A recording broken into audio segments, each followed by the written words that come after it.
last week and a half, I have received numerous emails, numerous phone calls, and I've received them from businesses. There's a forest in here, I guess. So I've received phone calls from businesses and residents alike. Some of those are both. They own businesses and are also residents in town. So we want to hear from everybody. It's your town. We want to make it a great place to live. We want to keep bringing those people in so that they can support our sales tax dollars in our community. And without those sales tax dollars, we can't do any of the things that we've been able to do, which is pave roads, fix water lines and sewer lines and all those things. So we need those tax dollars flowing into our city. So we don't want to handicap anyone in business.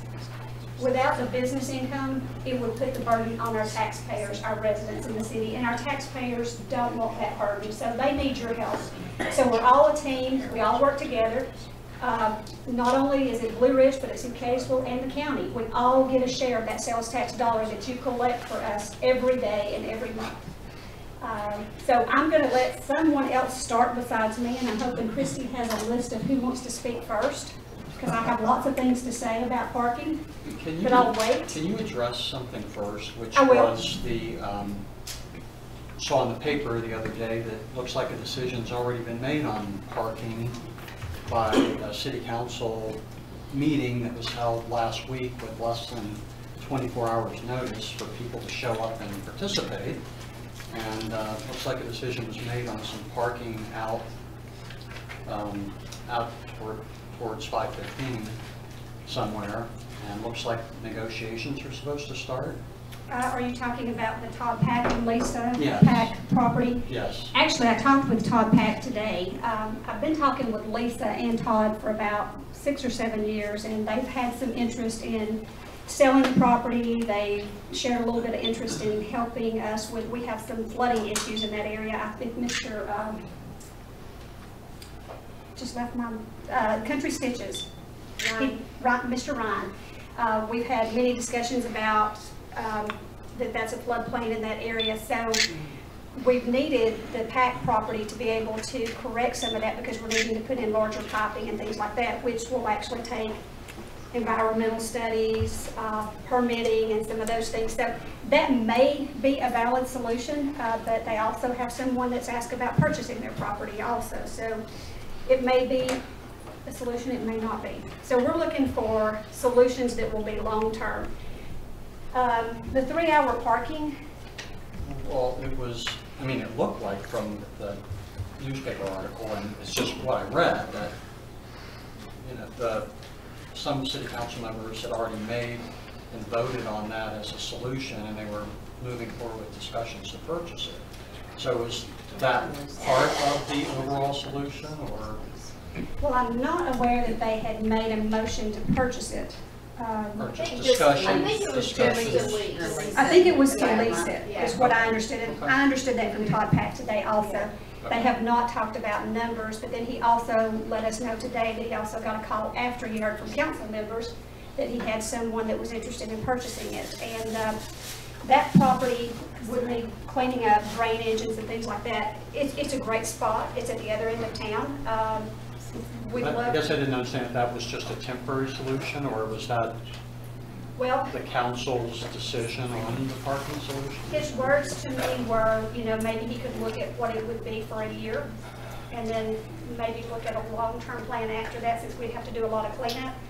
But we're needing a long-term plan also, whether it's with Todd Pack and Lisa Pack or someone else. And like I said, he does have somebody that's talking to him about purchasing it. So, you know, sometimes those dollars mean more than what the city can do. So, yes, the 3-hour parking, I do think they did put that on hold for 2 months. I believe I was told that, no, they did not put that on hold. There was no vote for that. Okay, yeah. But I think that one of the council members made a commitment to someone that they would wait at least 2 months before they started enforcing it. So that was what I was told. So I was there, and I asked if that was part of the motion, and they said no. okay. They did not mention. Maybe we can clarify that Tuesday night, and maybe when I take some of this information back that we're going to gather tonight. And like I said, I've gotten wonderful emails. I've gotten some wonderful calls from, you know, residents and business owners, and I really think that hopefully we can compile a list and the council will look at that and review it and take it into consideration before they make any more decisions. Let me make it very clear, I am not totally against limited parking, but I am against it until we figure out a way to do something about our extended parking. We have people that shop downtown for hours at a time. We have employees that have to work. They have to have a place to park. And we have a train that brings about 80,000 people a year into town that is on a trip for 4 hours. So we don't want to be ticketing those folks because they're spending dollars in our town. So,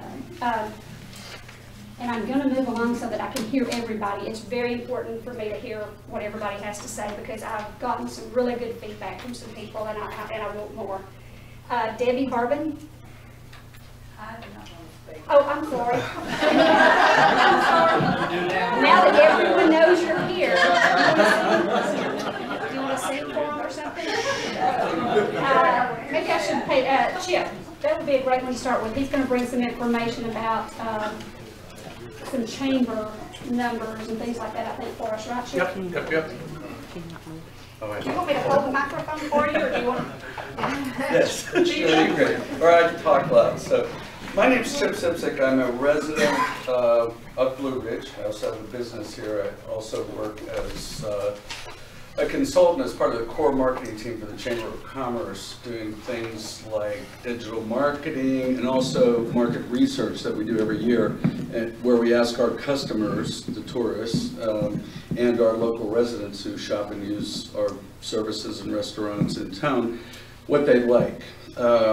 I also produce things and give what I can to the city and the place that I live, because I love living here, and I think we all should give back. I believe in that.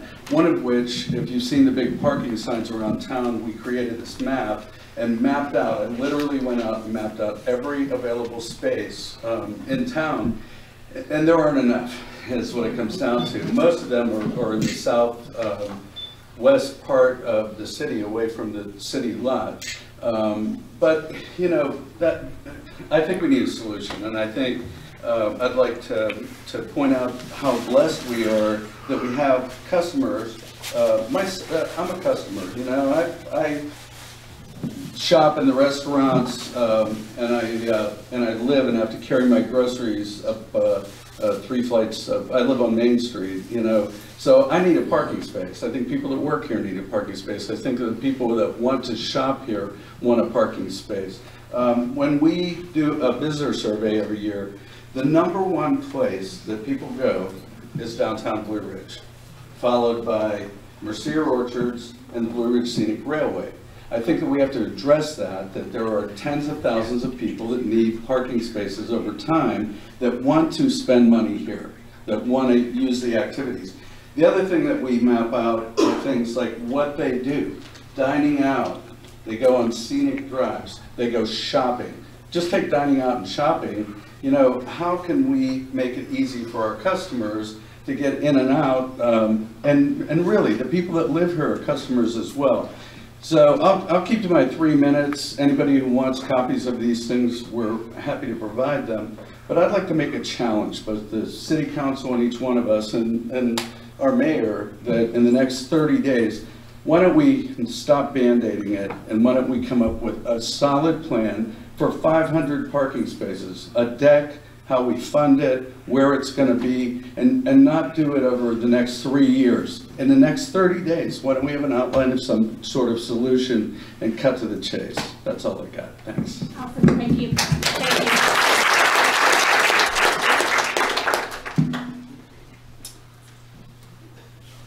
Matt, do you want me to wait? Do you want to wait till the end? Yeah, let me hear a few more Okay. comments from everybody else, please. Candace? Yes, sir. I hope they can crank the air down. I know, I'm like, Is that hot? Listen, we're gonna have to charge for the meetings, but we start the Let me see what I can do. we fan each other. Okay. I'm Candace Schoenberg. I have a business in downtown Blue Ridge called Crawford Collections. one of my questions, and I have been thinking along of how to be a part of the solution. So this is one thing I even asked Angie Art to try to consider and did not get anywhere with it. But right now with if I'm understanding right, is it the Baptist church that still owns that property behind the lower end of Main Street? Park has closed. They only The own park the is small, closed. the large piece. Oh, yeah, but that large piece, and like sometimes they go out there and have volunteers to put, and if you pay a few bucks, you can be in there, right? It's under contract. It's under Oh, okay. contract. Well, I guess what I was trying to think of, if the church would at least, you know, just put those signs out and just said, just like the dog parking lot, as we call it, if you would just put a donation in there, that employees at least and our visitors could park in there until there is a permanent solution. I know they're out there a lot of times during festivities or festivals and things like that. So, and I didn't know it was under contract. So that was just kind of one of the solutions I was seeing if the church would let us do, because they could post something every month and say, all these monies this month go to this mission group that's going to Haiti or whatever, you know. So I'm just trying to brainstorm like everybody else, but we do need, you know, some parking for employees and everything. So that was just the one thing I was thinking of. So thank you. Thank you, Candace. I'll touch on that just a little bit. There's two pieces of property there that Temple Baptist Church owns. The smaller piece has already sold. It's going to be a commercial, it's going to be a retail space on the bottom, and then there's going to be condos on the top. So, am I too loud? Am I too loud?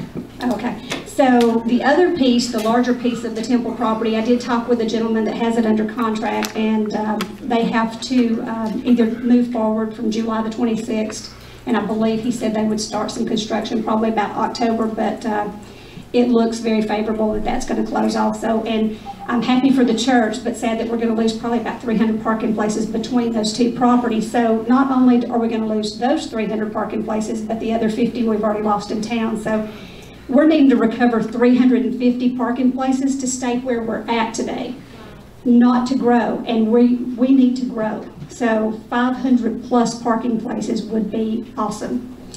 Okay, Drew Dillard, you're next. I feel like I've got this too loud. But now he's pretty loud. We might not even need a microphone. Just, I don't know. You sure you don't? Hey, Drew. It helps. Hi, my name is Drew Dillard, and I'm Juliana's Boutique downtown. And I've been a business owner downtown for 3.5 years now.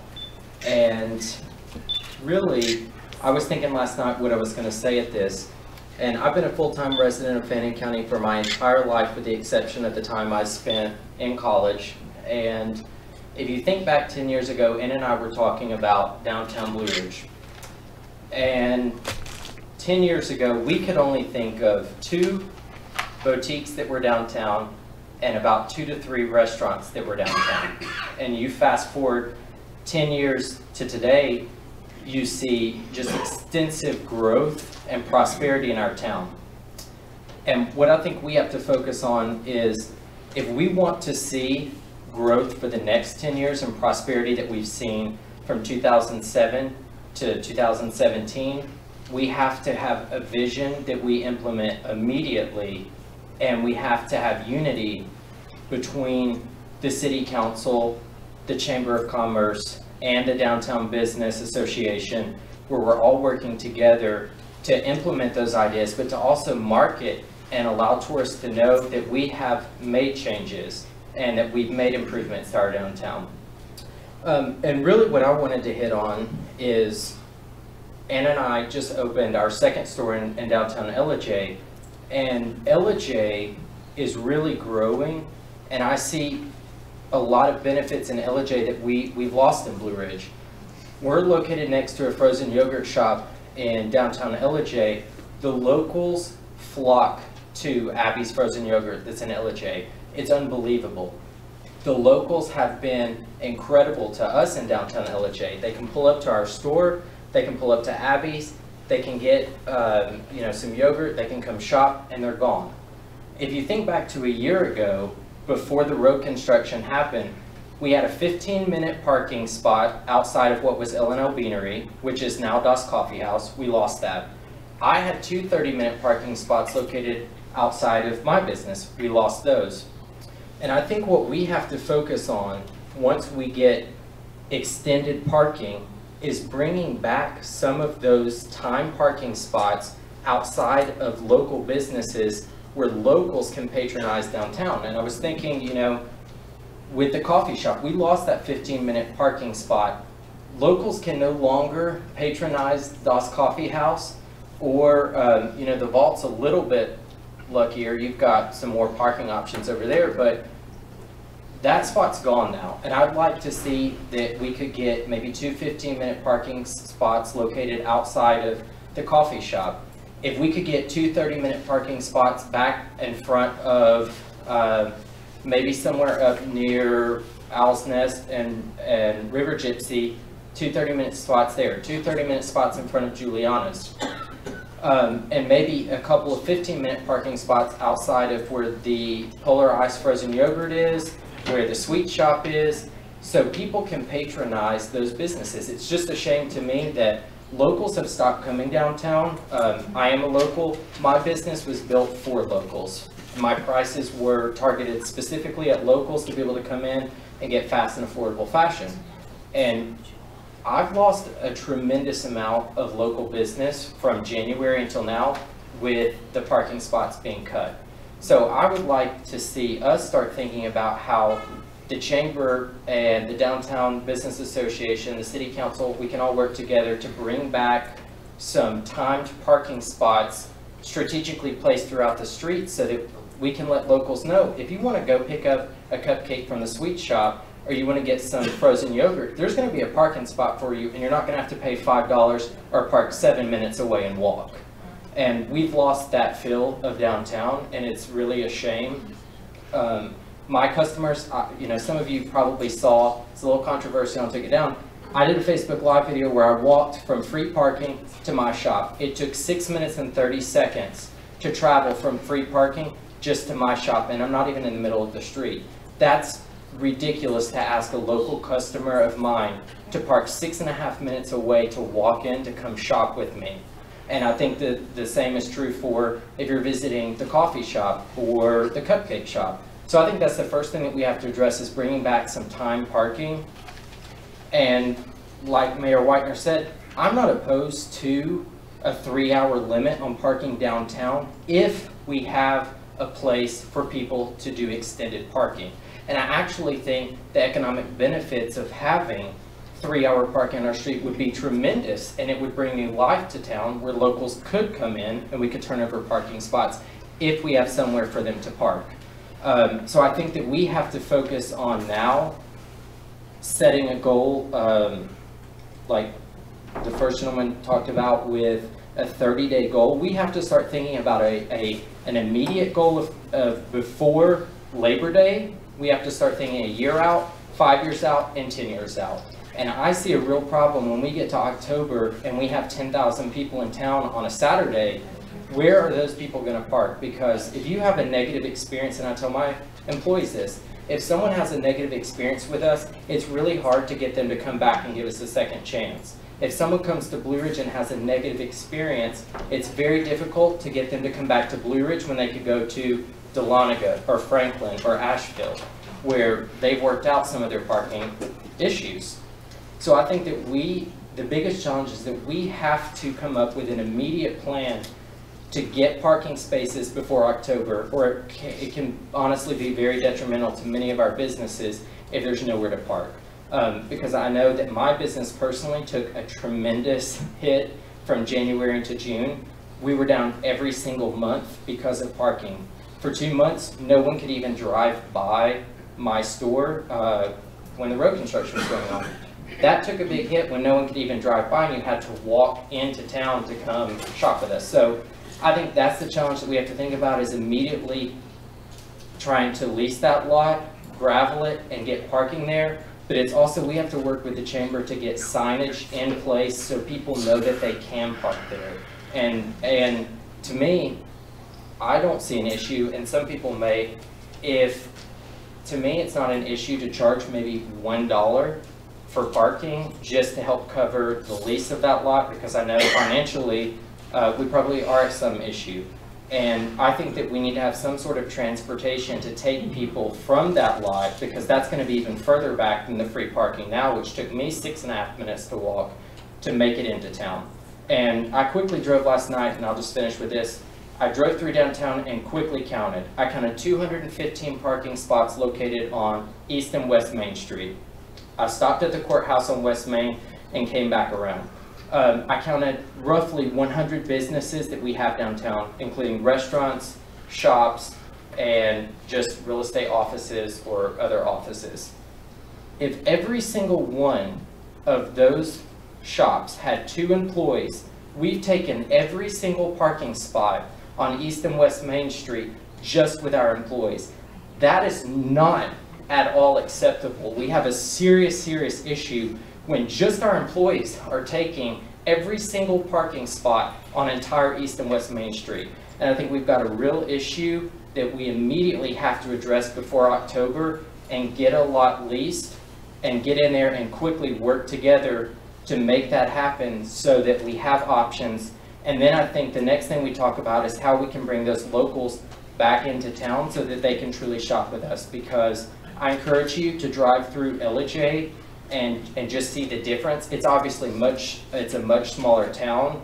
It's a different feel, but the locals in LJ patronize businesses downtown. The locals of Blue Ridge are stopping patronizing our businesses because they have nowhere to park.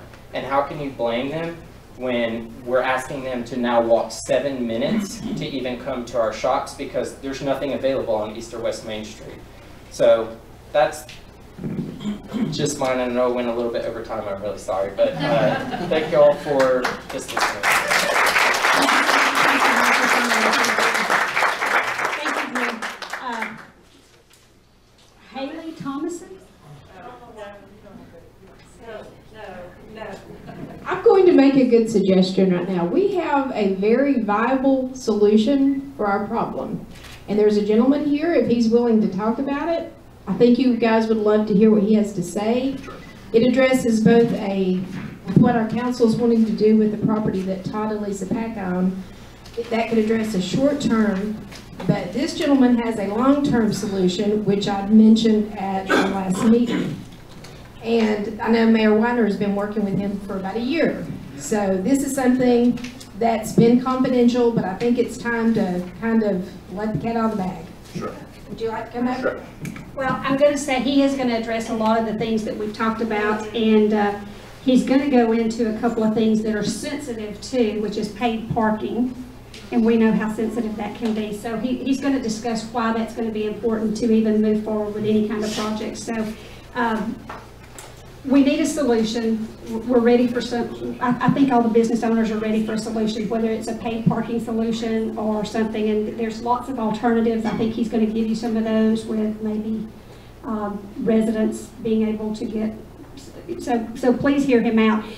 Part of our council has already talked with Mr. Bradfield. I have tried to schedule some other meetings for some other council members, and hopefully we'll be able to accomplish that. And in those meetings, we're trying to include a few city residents and a couple of business owners at the same time. So we still have a couple more meetings, and I'm just waiting on a confirmation as to when they're available. But hopefully our council members are all watching and they're going to get a heads up on what's going on. So Mr. Bradfield, and I'm not going to limit you to 3 minutes.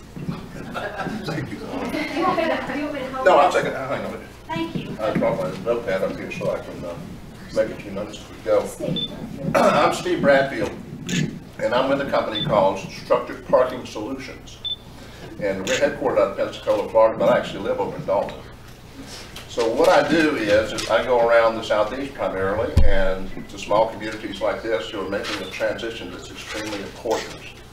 Usually that transition involves, we don't have enough parking downtown, we're in a bind, and we needed it yesterday. The other thing is they usually don't have paid parking, and they have a big bias against it. They don't really want paid parking downtown. However, the evolution of small towns into growing downtowns is such that you really have to at some point move in that direction. And I'll tell you why. It's not about necessarily revenue. It's about control and management. You can't get people to park in a designated parking area without actually being able to monitor and manage the entire system. So in other words, if employees wanted to park downtown, it would be entirely dependent upon their individual employers to enforce that. And that's going to be all over the map, I can tell you from experience. If, however, you move to paid parking, employees don't want to park in those prime areas because it's going to cost them money. And unfortunately, human nature is such that if we don't make it a little bit painful to do the wrong thing, it's often not accomplishing what we wanted to accomplish. So what I would say is simply that think of paid parking as a way simply to get the management of the system under control and start sending people where you want them to go. Not necessarily that this is another tax or this is just more money out of my pocket, because we can talk in a few minutes about how the locals can be shielded from this to some degree. Because 95% of all your income from this parking is going to come from visitors.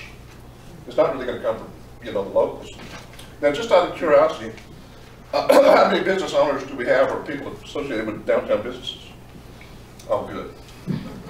Well, you're one of the primary groups that I've been hoping to talk to more in depth, because obviously there are a couple of things going on here in Blue Ridge that actually would favor a parking deck. Number one, you don't want a parking deck anywhere downtown that's going to make it difficult or a long walk to get there. I think it was true, said that a while ago, about some of the lots being pretty remote. We have actually gone to Bill Prather and asked for an option on his property, which he gave us, right there behind his old drugstore.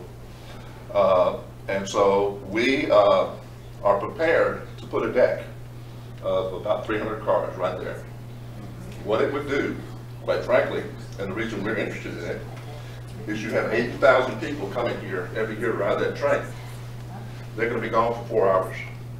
So ideally, what you'd like to do is guide them to the deck with the correct signage and so forth, so that they definitely have a place to park, but it's not impacting your downtown businesses. In fact, it's impacting it in a good way, because when they get back or before they leave, they're going to walk into the downtown and shop. So I think it's one of those things that you have to sort of weigh the pros and cons here. Yes, it means change to the community. Why does it mean change? Why do we have to do the pay to park? Well, as I just said, it's about management, really. But also, what we're going to propose to the city is simply that we can come in when you don't really have the cash to be able to build a deck. We'll build it. We'll purchase the property. We'll build the deck. We won't put any encumbrances on it of any kind on the land, and we'll actually donate the land to the city. Now, how can we do that? Well, the way we do that is we actually take a priority position on the revenues of the system. We convert the system to pay to park. We don't set the rates. The city is involved in that. So, but let me say on the other side of that equation, if the revenue is not sufficient to pay for the system, then it just doesn't work. So what we have to do is hit a balance with the city to set rates that actually cover the cost of what you're proposing to do here in downtown. But it would include all surface parking in the defined downtown, as well as building that deck on that property. So what that means for you is you would probably see all of the train traffic then, the riders going to the deck, because you'd have signage that guided them into town, told them where to go. In addition, I think it would be a pretty good option, let's say, for your employees. But I wouldn't want to mislead you at all. That's not going to be free. We'd probably have to do monthly, leases on spots to business owners for their employees, or we're going to have to develop more surface parking at a cost, some cost, that way your employees could park. So either way, we can get your employees out of the primary parking spots, or the priority parking spots in town. And we can manage that system. And we can make it work for everybody. So I know there are a lot of questions in your mind about how you get from A to B, but I wanted to just lay that out there for you to begin with, to say, this is called a public-private partnership. And you might have heard mentioned on TV with President Trump and his infrastructure proposal that we haven't seen yet, but that's going to have to include a lot of those as well. In this case, it works because it is a revenue-based system. If I was coming into you and saying I want to change your roads to make it easier to move around in your area, you might want to say, how do you get paid? Well, I don't know how to get paid, because you're not going to have a toll road in Blue Ridge, Georgia. So you can see some kinds of infrastructure lend themselves to this kind of thing versus others. Now let me also say that the approach we take is one of getting you to consider, what we call transportation, mobility, and parking at the same time. Now why am I saying that? Well, it's because none of those exist in isolation. It takes all three of those things to be able to have a successful downtown in an area like this. And what I'm talking about here is you've got to have the approach roads coming into the downtown that are uncongested, as uncongested as you can make them. You've then got to have your arterials in downtown that allow people to circulate, find a parking spot easily without having to keep circling the block. And then once they get a parking spot and come into your businesses and so forth, you have a wide variety of people who are coming. Let's talk about the aging U.S. population, of which I'm a member. Sometimes some of us might need a little assistance to go down that long street. Well, in other cities, we have actually put not shuttles in place, I'll call them transportation carts, where they're more like long golf carts. And you sit on either side of it, and you can take the elderly people or people who just can't walk that far, and then you pick them up at some of the delivery zones, you have regular stops. So the point here is that we can actually design the system to do anything you want it to do. The only thing we have to do on the other end of that is we have to figure out whether the system will actually pay for itself. And if you come back and say, well, it'll pay for itself, but you have to charge an arm and a leg to do it, it's not worth doing. What we want to do is design the system in such a way that it's a reasonable price versus value proposition, that you're moving into a long-term plan that takes in transportation, mobility, and parking all in the same breath. And that it's a long-term plan. You don't do it all overnight. You actually might have a 5 or 10 year plan where you say, we're going to do this, then we're going to move to that, then we're going to move to this. But it would all be done in such a way that everybody knew where you were going, and everybody had some chance to agree and modify and do the things that communities like to do right up front, so they know that they're in control of their own future, which is the only reasonable thing to do. So let me just say that we don't offer an ability to come in and take a look at your system by doing a study in combination with a company called Volkert Engineering, who does this all the time. And I'm going to tell you why we do it separately, is because we don't want to come in here as a company who might be financing a parking deck for you and a parking system and saying, oh, here's what you need. Trust me. That's not what we do. Volkert comes in and does a study, and they do it based on what your needs are, not on what my desires are. And then they come back and they publish a study, and we all look at it. Well, you need a parking deck in order to do what you want to do, let's say. That's backed up by Volkert and the facts, but science. It's not Steve Bradfield coming here and saying, oh, I know exactly what you need. Low mileage, all that kind of stuff. So that's why we keep it separate. We don't want to be put into a conflict of interest in terms of telling you what you need when you know what you need, and Volkert can put that in a study that tells you. Now, what's that study going to cost? Well, typically it would range from $20,000 perhaps to $70,000. So what's the difference? That's a big range. The question would be, what do you already have in terms of data? So you've already had other studies done, and those studies may give you 75% of what you need so that we don't have to spend a lot of time digging for other data. But once we get the data completed, then Volcker can analyze the data and give you that report based on, again, transportation, mobility, and parking, not those things in isolation. And it would be done by interviewing and holding public meetings with all of you as business owners, for instance, as a stakeholder group, so we understand clearly what your concerns are. We might have a very general citizen stakeholder group, so we'll understand, you know, what people are going to say about having to pay to park downtown, let's say. And then certainly we consult with the trained people to understand clearly what their needs are with 80,000 people coming in here every year. So it's a matter of getting the stakeholders together and making sure that we're absolutely transparent about what we're finding and what we find collectively at the end of that study.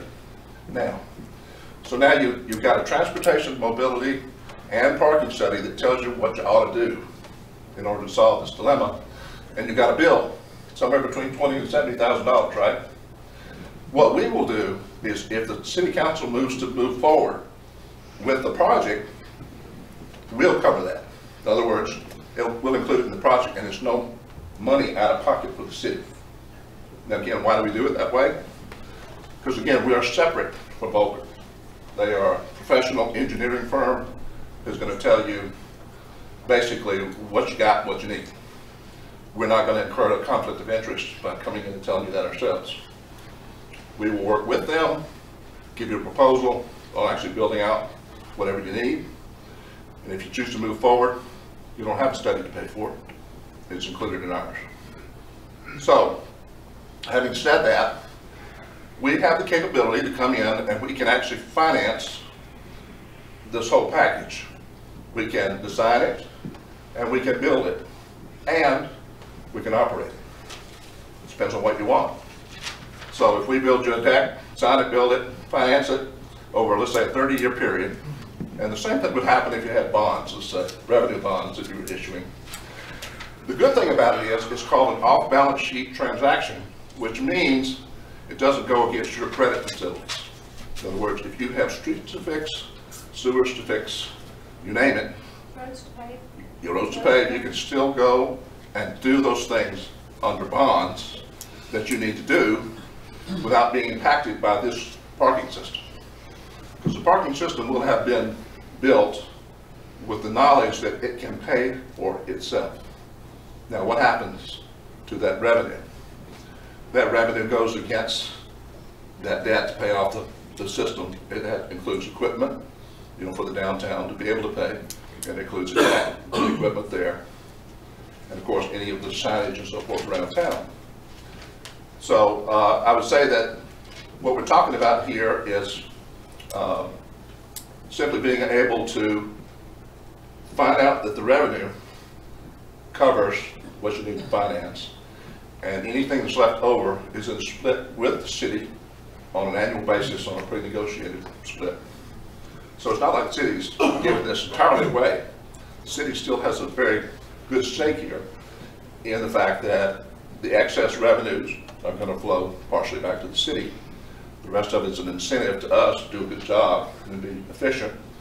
And then at the end of 30 years, the entire property, including all of the equipment around town and the deck and its equipment, revert back to the ownership of the city. And the city enjoys 100% of the revenue up to that point. And I was going to make a point too. Drew had mentioned like people running in to get a cupcake. It takes 5 minutes. I do that all the time. And that we would have the option to say, okay, your first hour is free, if you know, or whatever. You wouldn't have to pay if you're just downtown. You're going to run in and get something.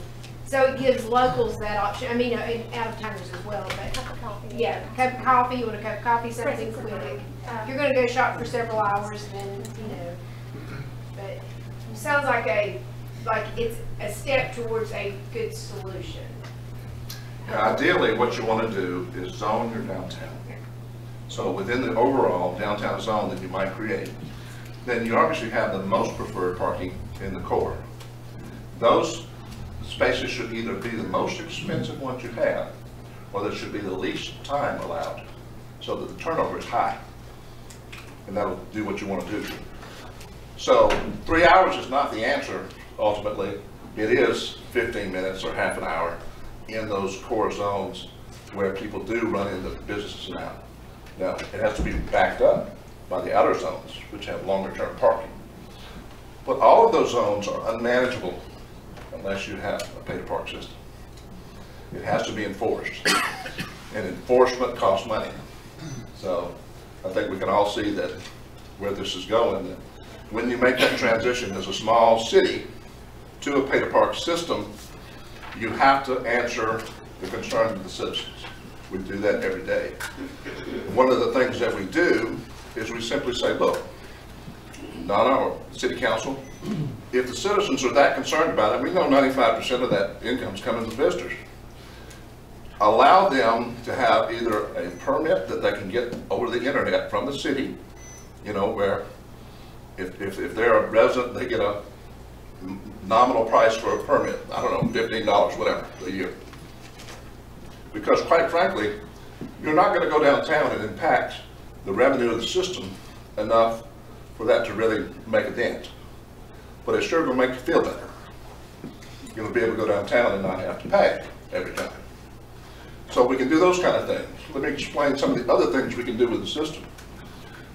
For the out-of-town visitors, we can actually have a mobile app so that when they're coming to Blue Ridge to ride the train or do whatever, they can actually call ahead and they could go on the app and reserve a parking space in the day and pay for it on their phone. So let's say they pay for a couple hours because they're going to be in downtown and having a good time and buying stuff in stores, and they notice they're about to expire on their meter. Well, the phone will tell them, give them an alert. All they do is put another hour on the meter. They don't have to go back to the garage. Do that. So this is one of the beauties of our connected world, is that we can have more convenience in doing those kinds of things. So what you'll find is that even with the equipment downtown, it doesn't have to be meters. It can be kiosks, you know, you can handle a certain number of parking spaces, and they can be very unobtrusive. In larger cities, often they include emergency telephone connections direct to the police department, that sort of thing. I don't foresee that as being necessary in Blue Ridge. But in all ways, we take advantage of the latest technology to make it more convenient and, you know, for all users, including the residents. But also, we want it to cut costs and also to prevent you from having to have employees that manage something like a deck, because obviously we can do it with the latest technology, with the gates and that sort of thing. So I've given you a very broad brush on this, and I've covered a lot of ground. But I hope you see that there are solutions out there, even for a small city who's making these growth changes and struggling, you know, with what's the best way to go. It's important that you know there are companies out there like mine that do specialize in this. And so if you've got any questions, I'd be happy to answer them if I can. We'll start way over here. Yes, I know there are organizations, companies like yours, like HIPTA and some others. Are they, are you a member of a national organization? We're members of all sorts of parking associations and so forth, and, you know, transportation and mobility associations. What we do as a company, we are a for-profit company, don't get me wrong. We specialize, though, in 501c3 not-for-profits like municipalities, public hospitals, and universities. Those are our prime grounds for development. We act as the developer when you, as a city, for instance, don't have the money. So we can come in and we can use our cash, because you can't incur debt in building a public project. we pay cash for the deck, so that isn't an issue. And then what we do is we come back and we have to recover our money, obviously, somehow. We're willing to do that over 30 years by being your partner. I realize I elaborated on your question, but we are not in any way part of, you know, a national not-for-profit think tank or anybody that develops these. We are a for-profit company. And I didn't hear you mention anything about loading zones and... Yeah, that's all. I try not to hit every little point, but we would put in, you already have those cross-hatched loading zones that are on the Main Street, on West Main, East Main, excuse me. We can put loading zones where they're needed as well. So again, we don't want anybody using the system to be disadvantaged, including your delivery trucks. So all that would be provided for in the Volcker study. Yes, sir. How long to build out? How long to build out? Well, it'll take us probably, you know, by the time the city can make a decision, we can get all the design and permitting done and so forth, it'll take 18 months to have a usable deck. And that's why it's so important to start. He was telling us at the last meeting, it's feasible to have it up and running by fall of 2018 if we move quickly. So, like this year. Not this year. I'm moving across later. Oh yeah, like A couple things. this year. First, could you just quickly give 3 cities that would compare favorably with Blue Ridge where you've done this before, so we can check the history of that? And 2, why are you married to this company Vulcan? Why can't we just choose our own consulting firm? That's a fair question. You know, let me address Vulcan first. You do business with people that you like and you trust, right? We have a very good relationship with Vulcan, even though we have separate businesses. And again, we are very strict about this idea of no conflict of interest. In other words, I never want to be in a position of coming into a community and after the fact somebody saying, we didn't really need that deck, you know? So Volcker is a highly experienced, very reputable, worldwide engineering firm. So we have simply partnered with them on this kind of thing because we talk about different projects and where customers like you would benefit from our combined efforts. Again, keeping that absolute line in place of avoiding conflict of interest. So I guess the question would be then is, can we get our own separate, do we have to go with them or is the deal off if we don't go with them? Well, we can talk about it, but I can tell you this. I'm not willing to pay for somebody else's study that I don't have experience with. I have experience with Volcker, and they have all the credentials that you want. Right. I mean, I got nothing to base any of that on. Yeah. I'm just curious as to why it has to be with them. And then also, could you name 3 cities that we could check out to see how this is went? Sure. That we can compare. We've done business in cities all over the South. I will tell you that, for instance, I'm trying to think of the name of the little city in South Carolina that we just recently did. Oh, it's East Augusta, South Carolina, which is contiguous with the city of Augusta only across the river. We just did development there of this kind. We also did one recently in another one in South Carolina. Aiken, South Carolina is brand new. We also did it Charleston. We've done them all over Florida because Florida actually has what's called a P3 law, public-private partnerships. And so they actually, through legislation, have said this is how you do it. Charleston, South Carolina? I don't think that hardly compares with Blue Ridge, though. No, you just ask for. Well, I want favorably comparable. Yeah, and we have a website that I would encourage you to go look at where we have over 300 projects listed out there. And obviously, just sit here and name a few. It's not a problem, but you get a much better feel for it if you just went to structuredparkingsolutions.com, and you can see them all right there. Okay. Okay. Thank you. Yes, ma'am. What about ongoing maintenance? Does the city still have to have a budget for the day-to-day, gates won't open, gates won't close, that type of thing? Yeah, it can be done either way. It depends on how you negotiate that contract with us. We can either do all that and cover it from the proceeds, in other words, the revenues, or the city can choose to do that because they already have maintenance crew or whatever, and it happens both ways. Okay. One behind you first. Go ahead, Chip. We have a small town feel. Yes. Okay, and it's a lot of pushback towards paid parking, restriction on parking, but it's really true. We have this relaxed kind of unique thing that people come to us in droves to live here and to visit here, that things like Main Street paid parking seems to go against. My question is, would you build 1, 2, 3 parking decks without managing the whole system? Is it financially sustainable? Could you get into something like that and just build a capacity in large facilities? Does that make sense? Are you still talking about us getting paid back, or are you just talking about build them and let them come? No, somebody has to pay for it, I understand, you know, and it's got to be realistic, but is it feasible for you to look at building parking decks that increase the capacity without managing the whole system? I will tell you that if you do that and you don't put a management system in place, you're asking for trouble, simply because people are going to continue what they've been doing. In other words, employees are going to still park in prime parking spots. Locals are still going to complain that they can't get a spot downtown.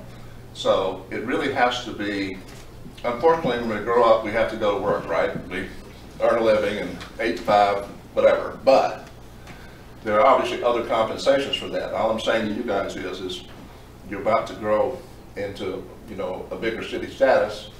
It comes with some, you know, stuff that may not be palatable right away, but I think that once the system's in place, you'll see that it certainly does what you want it to do and allows you to grow. And that, in the end, is the point. Who else? Yes, ma'am. Yes, a few questions. Who incurs responsibility for anything that goes on inside the parking garage? Would the city take on any accidents or any damage done to the parking garage? We cover the insurance. Okay, is there a chance that you would possibly go ahead and put meters on the road before you complete your deck? Absolutely. That's a problem. We are a town that is 6 months of the year full capacity. The other 6 we're not. I don't think it would be appropriate to charge people to park on a street when there's plenty of parking available. Do you do a package plan with a town that's not full capacity 12 months of a year? Yes, here's what we do. For seasonality, we can actually figure that into how we process those monthly payments. Obviously, if you borrow money, you expect to pay the same amount every month, right, for 30 years. So it's kind of like a mortgage. However, what we can do is, because we will collect excess income, and we're only going to split that once a year with the city, we can draw out of that escrowed account to cover any shortfalls in the off-season. So another thought is, right now what you're doing as a business owner 8 years in town, we're taking a privately owned entity such as the train. Now we're taking all the money that's privately gained, sending to your privately owned lot. I'm not sure that our town benefits from privatize to privatize, which is occupying our downtown as of right now. Okay, well, you certainly have the capacity as citizens of any town to help determine what goes on in your town, right? If you don't want a train in your town, you kick the train out. If you don't want me in your town, you kick me out. So all I'm doing is coming in and making an offer of a way for you to get a management system in place that solves what you said is a problem. I'd also like to suggest that on the street, if you're already charging people to park on Main Street and you're profiting, that's a reason to slow your feet on a parking deck, is that correct? No. No. No. Okay, so you have a guideline that you comply with and it's up and running. And what can we expect as business owners to pay with your other 300 towns you've put these towers in? What are we now paying as a small business, making money half of the year for our 3 to 4 employees and ourselves to park? I'm assuming that, being in business, you're not averse to making profit. I mean, this is America, and you know, we offer services in return for value. Right, but we also know what we make. Yeah. But here's all I'm saying to you, and that is, you have a need. We have a potential solution for that need. We are willing to structure it in any way that makes financial sense for all involved. We're not rapers and pillagers. We come in and we try to help communities solve problems, and when we do that successfully, we get to do it again. So how much am I paying as a business owner to park in your tower? That hasn't been decided yet. Right. That I just want like that's a a little decision kind of general between the council. idea maybe. Because I just want to see why it's beneficial to hand that money to you instead of this town. Well, you will be handing it to the town. All you're trying to do is pay back a debt on a capital project. And let me The say, city doesn't have the money to do it Yeah. currently, that's the problem. They're fine. Our The budget- city doesn't have the money. our budget is a $2 million a year budget. That's what we get. 900,000 of that goes just to the police department. So, you know, we are very limited on what we can spend. We were able to pave the downtown just because the council sold the marina. I don't know if you guys know that. That's where that money came from. We had to and splossed. So we had to sell properties in order just to pave downtown. And we don't have that type of money without raising all of your taxes, without doing a lot of things we would have to do, unfortunately. So that's where the problem lies, is we simply don't have the money.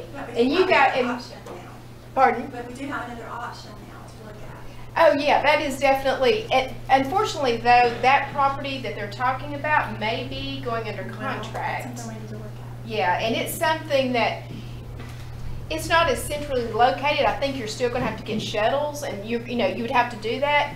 But I talked to the PACs personally today, Donna and I both did. They're not, you know, they're willing to work with us for a short time. We need a long-term solution. We don't need just a short-term solution. But Tanya, that's a great idea for short-term. It really is. Because we've got to have something to get us to point B.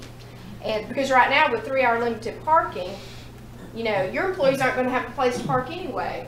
You know what I'm saying? Right. They're This not. was just introduced tonight, so I'd like to make yeah. it as thoroughly looked at, because Mhm. it sounds wonderful presented the way it is right here, right now. Yeah, There's so it's- many tangible factors that play into this. Yeah. That with the 8-year-old business that I sunk every dime into, I'd like to know that it's being protected to my best interest, as well as everyone in this room. You don't want to feel like you're selling out the town, and that's kind of how it feels, is like we're just turning it over. Yeah. And that's a scary feeling for people. Well, I don't It think it's is. selling out the town. I think it's how we invest our money through the parking on the streets. I guess it's where we put our partnership in there to actually do a parking deck.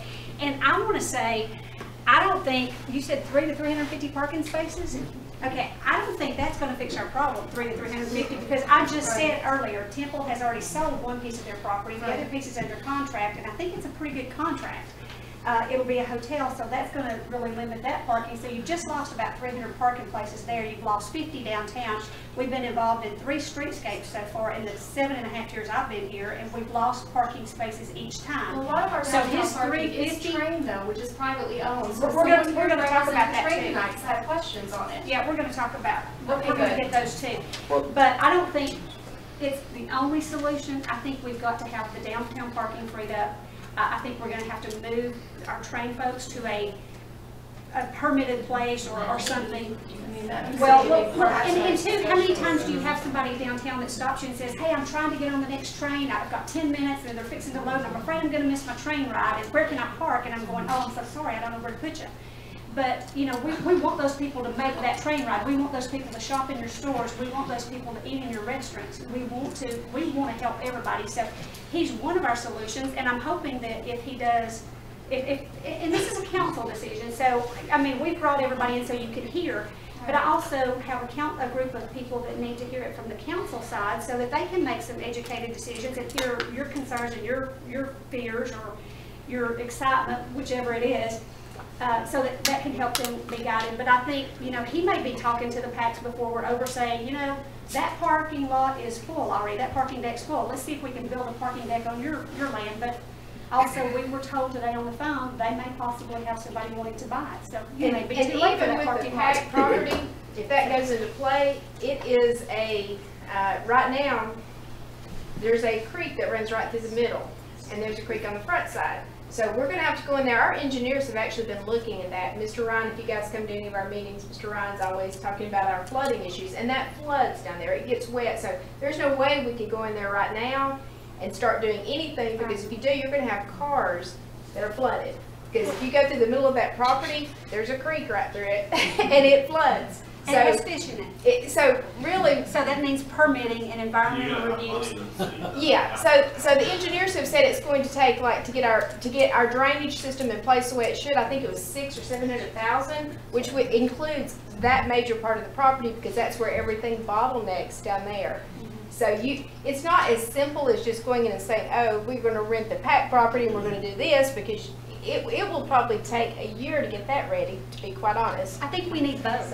But you need both. I think we need to expand on that parking area if we can lease it from the PAC, or if we can buy it, or if we can, I don't think 350 spaces is going to fix our problem. I think 350 spaces is going to replace what we're fixing to lose. And we've already lost 100 plus. Can I ask you too a question, just to expand upon that? What we're hearing is that this could be an 18-month project and that the PAC property, we're looking at maybe a year. My concern is I think that we're going to have to transition. We have to implement something here, but we need an immediate action to take place before October, because I'm very concerned. I'll tell you, my business, I'm banking from September to December. I better sell like I've never sold before to make up from January to August.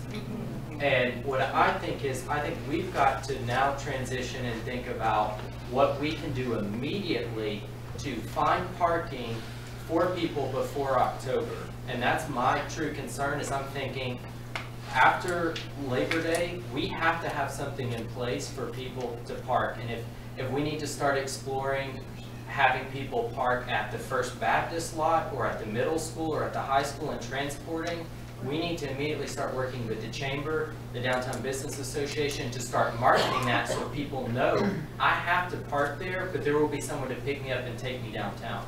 Because that's my concern, that we're looking at things that are 18 months out or a year, which are great and we need those, but we also need something to be implemented immediately to put a Band-Aid on the problem until we can get these in place. Yeah, I think, and Chip might correct me if I'm wrong, July and October are our two busiest months sales tax-wise. That's right, and July is the biggie. So that's my fear when there was discussion about 3-hour limited parking during your busiest month of the year, which is July. So I was really concerned, and I said, where are we putting the train folks, where are we putting our employees? So we don't have big solutions for that. We have some options and some different things, and so we're hoping to make a couple of other parking spaces, maybe about 20 around City Hall. We've had someone else offer us a lot that we could gravel, but I think we're still waiting on a contract back on that, but that's about 40 to 50 more spaces. But remember, I just said you lost 100 in the one space, you lost 50 downtown. So I'm not gaining any ground there. The First Baptist Church of Blue Ridge is a great comment. I'm glad you said that. The parking in the church itself is kind of iffy sometimes, because if they have funerals or weddings or anything, they won't allow us to park there. And I've asked before if they would let us do some type of signs that would, say overflow traffic or downtown parking. And they've not been real receptive to that before, but I'm going to go back and ask again, because I think they understand the importance of people being able to keep their jobs, stores surviving, restaurants surviving, and we have a thriving downtown, so we got to have some help. I know there's been talk about trolleys coming from Home Depot and Walmart and those things. Those are also things that we have to have meetings with Home Depot and Walmart. But realistically, is somebody going to ride from Walmart to downtown Blue Ridge? And if you go to Walmart's parking lot lately, they're pretty booked. So, so we've got a lot to work through, and we do have a whole council that's got to help us work through that, and I'm thinking they will. Let me go to the back first. Thank you. Feasibility surveys are a really good place to start. You continue to survey throughout the entirety of the your kind of lifespan, within the spectrum of, and is there a ability to move to sort of plan B if things aren't quite working out the way we were? Oh, absolutely. Let me give you a little bit of logistics here. If you said to me tonight, Steve, we think there's a great idea, but we don't want to jump into this thing whole hog. I mean, let's take a phased approach here and get to know each other before we, go out. So here's the thing. What we need for the city to do, and I'll just be very frank about this, is we would need to do an RFQ process, which is request for quotation process, where we basically got selected to do the study consolidation. What that study consolidation would also include could be your temporary parking problems because you've got an immediate problem with a 12-month to 18-month solution out there. So it could actually evaluate those options and give you that back on an immediate basis, so you'd have a much better idea how to get started in that process. What they can also do is, by moving quickly, they can take advantage of this season. If you wait until the fall to make a decision, the season's gone. You gotta wait till next year. So, you know, the problem is one of timing as well. And that's not your fault, it's just a fact of life. I am not pushing anybody to make a huge financial commitment here. I'm asking you guys if you want to get into a program where you actually scientifically determine the best route to move forward based on your input, not mine. And if you want to do that, that would be the only commitment you would make under the RFQ. You wouldn't be committed to me in a larger project because we don't know what the RFQ is going to say. We think we do, but we don't know. So that's really the thing. We won't be making a one-stop solution to a 30-year problem. No. Yes, sir. I was, based on your past history and knowledge of what it costs to do things, and taking into account the footprint size and the number of spaces that we're talking about, what is your projected cost per space for that parking lot? I can tell you that today, to build a structured parking space that averages 350 square feet for the entire facility, that's all the roadways and everything you need to do it, is about $15,000 to $20,000 depending upon the bells and whistles per space. Yep. One more back there, didn't you? Hey, this actually is for Donna and August. So, the Cook property that y'all are talking about, I heard you mention lease, use, and buy. What is the preferred method? Because Are you talking about the Cook, Pack property? Cook Pack, yeah, for the Pack property. So, what are they offering, to lease it or to sell it to the city? Because again, last I checked, the balance sheet for the city, the money's already been spent for the entire year. The city does not have the money. We understand that. And the city does not have money to build a parking deck. Even with trying to do revenue bonds, you still have to qualify. Right. And we probably could, based on the revenue stream that would come in, but we would still probably fall a little short and have to throw other money into it. I think they're actually trying to negotiate with a lease, according to Todd, but he does have someone that has asked about purchasing it, so it's up to Todd and Lisa to decide whether they want to take cash in hand or lease to us for, but he said he would only give us a 12-year commitment at this point. But would we, a 12-month, I'm sorry, 12-month. Yeah, 12-month commitment, right. The improvements, the drainage issues, all that, would we be responsible for that? We would be. I don't think the group understands how, quite frankly, the city. Well, when we talked about that, there was a lot of people that said they would volunteer their services to get that ready. And that would be great. That would be great. I think you would have to have a lot of dirt in there too, and not only gravel. But the other thing that I think you're going to have a problem with, there is a stream there. It is a trout stream. There are really fish in that stream. I have seen them. And that means that you've got to have environmental studies. So that's what's going to slow us down. That's going to be permitting and things like that. So I wish, even going back to Drew's question, I wish that was a quick fix. That would be wonderful. We'd all be happy. We'd move on, we'd gravel it. And I think you will end up spending a lot of money on the study with your engineers, city engineers, Carter and Sloot. Again, they've been looking at this for a year and a half now because of our flooding problems. Yeah. The average says, national average is $6,000 per space in a surface lot. Yeah. Yeah, so it's not as simple as it sounds. It's a great solution if it could work, but Got one right here, Bill. Can you tell me the average for the turnover? What is the sales tax revenue? I know you're going to know that, the new data. The sales revenue for the businesses downtown, isn't it like $15,000 per space? Yeah, I mean, that's pretty close. If you have any doubts about a well-managed parking system, history actually proves that they actually increase downtown traffic and downtown business. Is that always true? It's not true if you don't dot the I's and cross the T's by having a professional engineering company come in and do the study.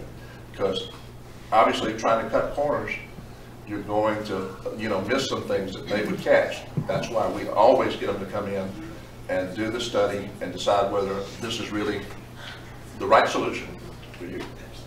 Okay, right here. You've been waiting patiently. Okay, I got two questions, one for you and one for these two. Yours, just real quick. What's the usable service timing for a parking deck? How long can you use it? Oh, it'll still be highly serviceable after 30 years. We build them out of pre-stressed concrete.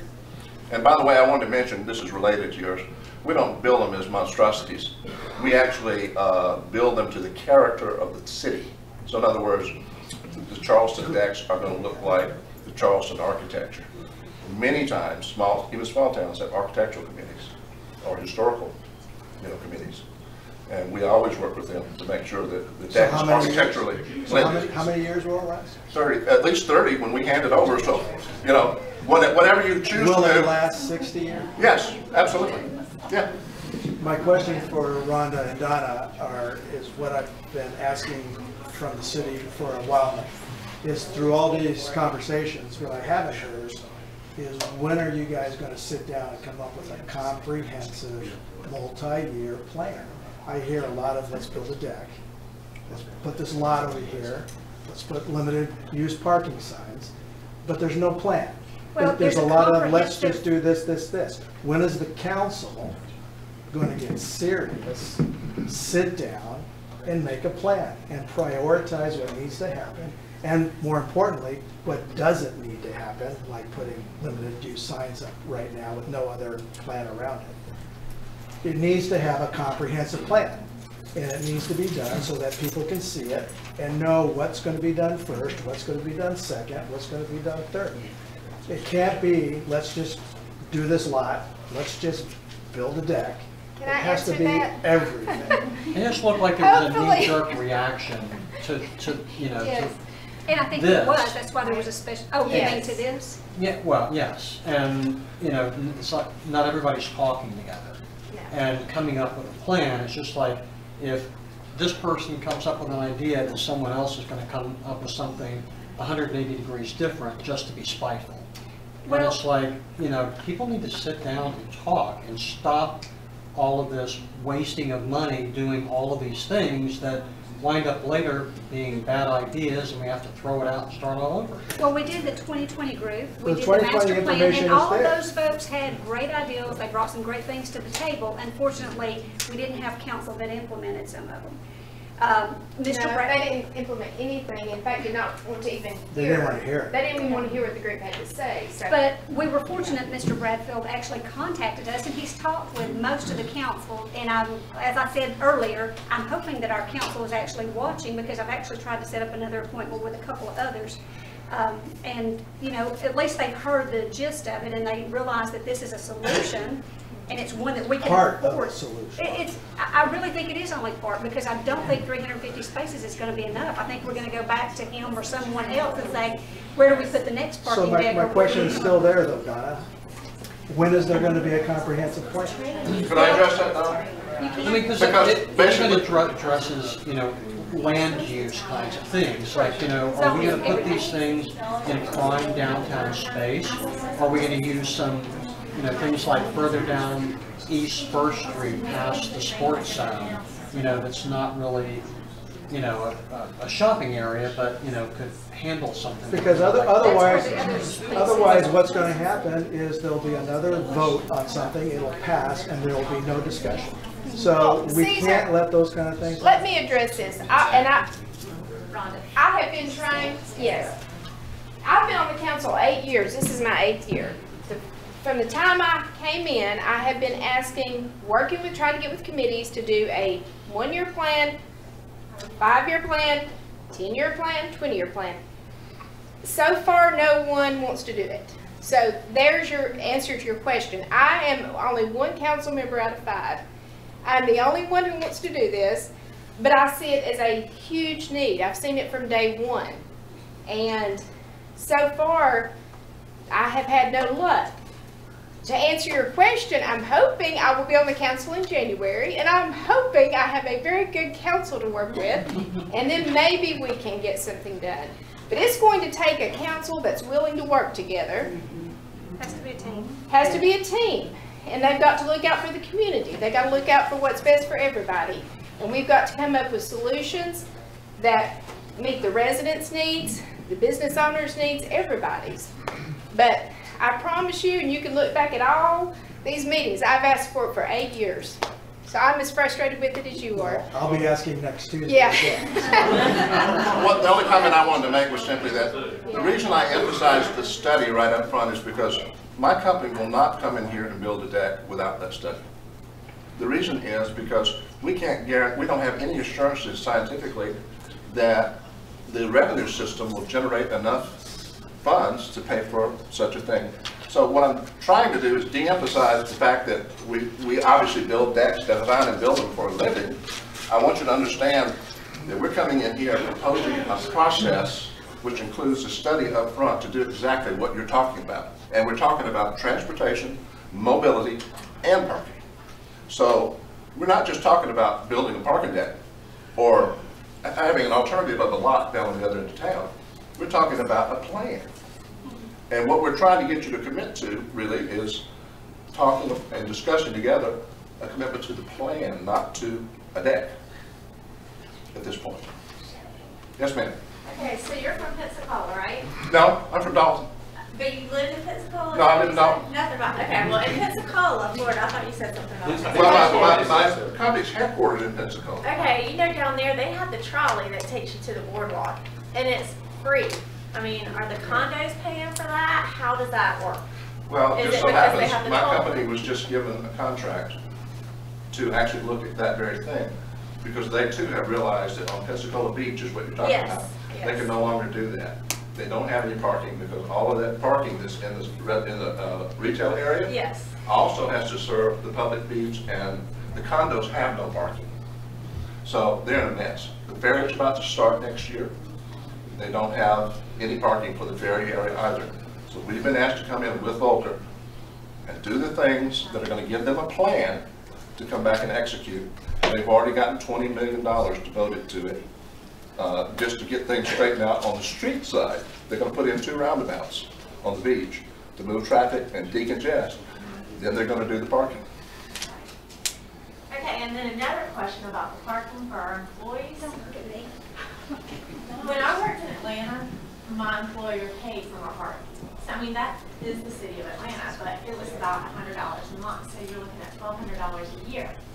So if we had to pay, if I paid daily, it was $5 a day, $150 a month. Sometimes it could be $20 a day if an event was going on. So $100 is cheap. But down here, even if we pay $500 a month, that will be $600 per person. So 3 people working, we're looking at $1,800 a year for parking. Per business. May I tell you what we've done in the past on And that? then, if there's only 300 parking places in this parking deck, and there's 100 stores in town and 2 employees per store, that's 200 parking places. What if my employee comes in at noon and they can't even get a parking place and we're paying for that? They're having trouble now getting a parking place. Oh, I know, yeah. So, The deck is actually going to be something of more expensive parking. You don't want your employees in the deck. so where's the employees? The employees should be in the remote lot down on the end of town where the ball field is we're talking about. So it may be that you can segregate part of that lot and it can be free. I don't really care as long as the system's generating enough revenue to cover the improvements. May I say something? It seems like there's one business in this town that has the majority of the parking spots. And it's not for a couple hours, it's for the whole day. What are they going to do to help with this problem? May I take a stab at that before you do?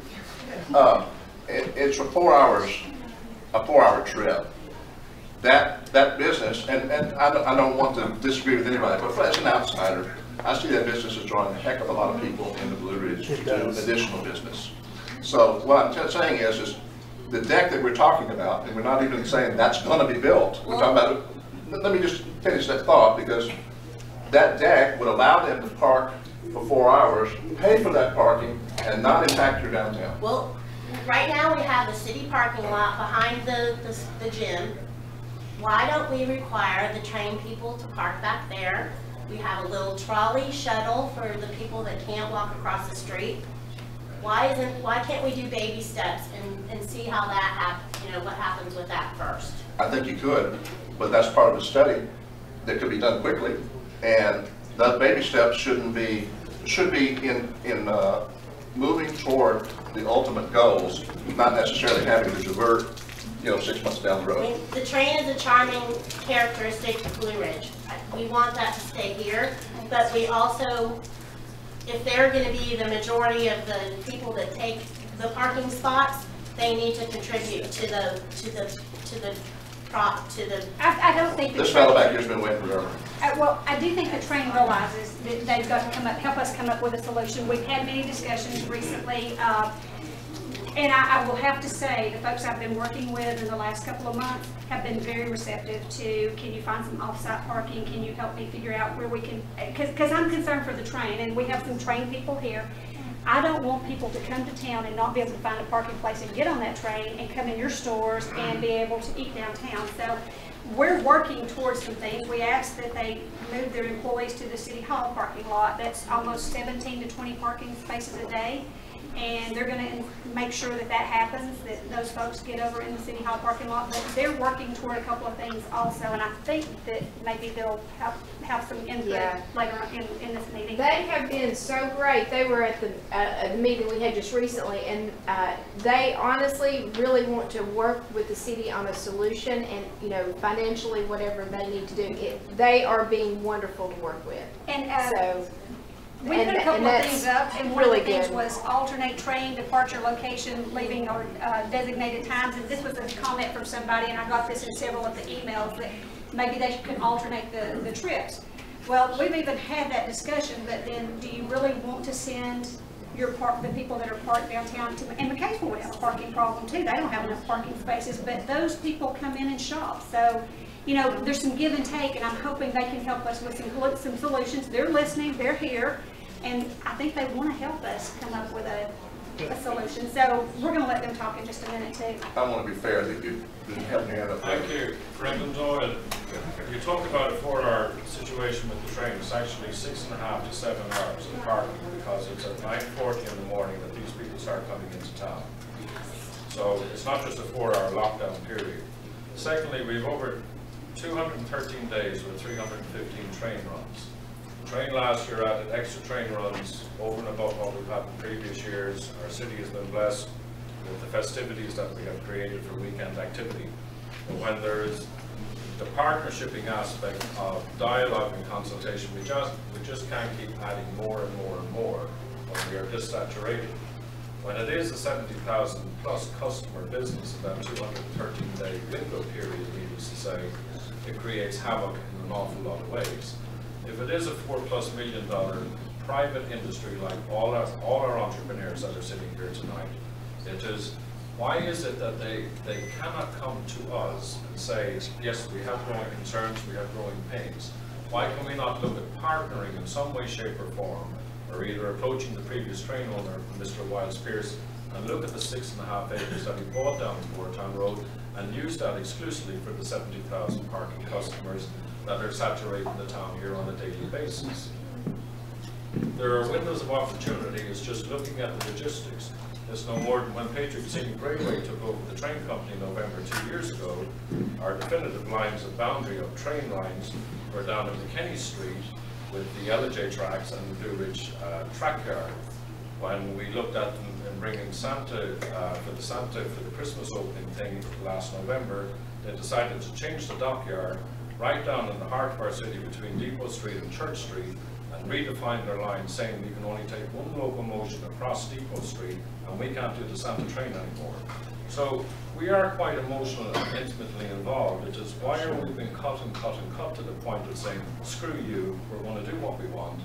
The city has been very accommodating for 18 years and allowing that train to grow a carriage a year for the last 14 consecutive years. It's 0.2 of a mile right down through the heart of this city. It's like the Berlin Wall. But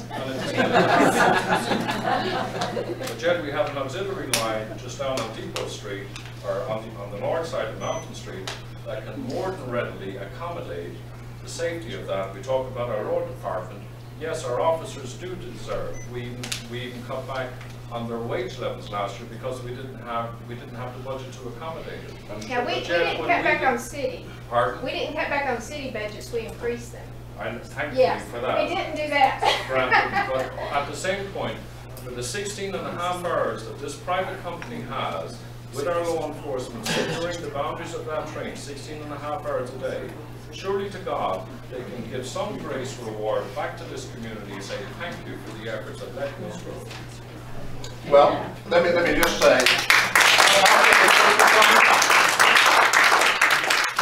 that we come into small communities all the time.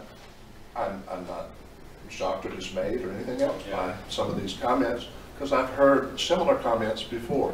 No community is pulling 100% in the same direction and everybody loves each other. There are always problems, and those really are opportunities.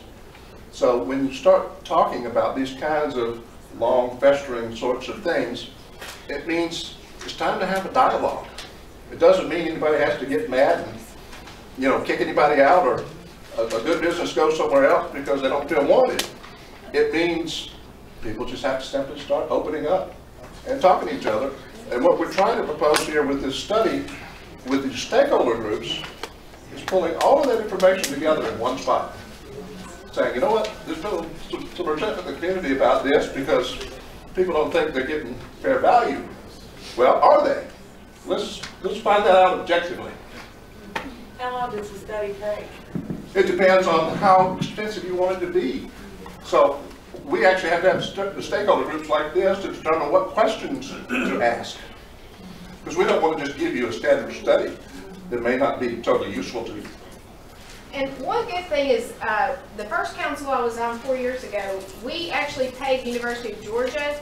Normally it would have cost us like $60,000 for the study they did, but they did it for $4,000. So that group, my first council, we paid to have that done, so we can use a lot of even that research. Absolutely, we've used the data you got. So which will reduce the price of the original studies. And then we've got the 2020 group that met over a year, and that was 3 years ago. So we've got all that, and hopefully that can, contribute to those and lower that cost. What's the range? Take a month or 6 months, or you got to do that first? I've seen it do all of those. If you tell me, though, as a council, that you're on a fast track and you want an answer in 60 days, then tomorrow I'm going to turn around and start stakeholder groups, and I'm going to have a plan that you're going to approve, and we're going to have it done in 60 days. You tell me. I've got a question for Donna and Rhonda, just to take the conversation a little bit in a different direction, because this meeting's probably going to wrap up at some point soon. I think everyone, at least in this area, is entirely in agreement that the train is a private company. If it's 80,000 people riding it at $60, that's $4.8 million. And honestly, that is more than any other business downtown's making. And I think that it should be the responsibility, and we should put some burden back on them to help fix the problem. And I think the city council needs to take that as the first thing, to put some pressure on them. Because everyone praises the train and says, and the train did build up our community and build Blue Ridge to what it is. But 18 years ago, it was something new. Now we're to the point that for us, they're not shopping so much with us necessarily. They've already paid $240 for their family to ride the train. Right. They're going back to their cabin. I don't see those customers ever patronize my Those business. stickers in my store. I do. Not in 3 years. Well, I don't think they have the stickers anymore. I do by quite a bit. Yeah, and I would too when I was downtown. I saw the train bus. But let me go back to your question. We are talking with the train. They actually were at our first meeting with Steve Bradfield. They recognize, it's a new group, it's Patriot. They do recognize that they do put a burden on parking on the city of Blue Ridge, just as every shop owner does in town and every employee in town. And we love all of our businesses, so we want our businesses all to be successful. So I'm hoping that they're going to come up with a couple of solutions for us to help with getting at least the train traffic into a certain area and hopefully maybe into a deck. But now that does take council approval.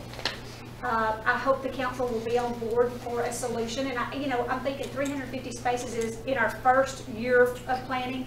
Our 5-year planning, we need another 350 to go with that, maybe 600. I'm not sure. If we keep selling real estate downtown like we have been, we're going to need several hundred more parking spaces because all of our land's getting eat up.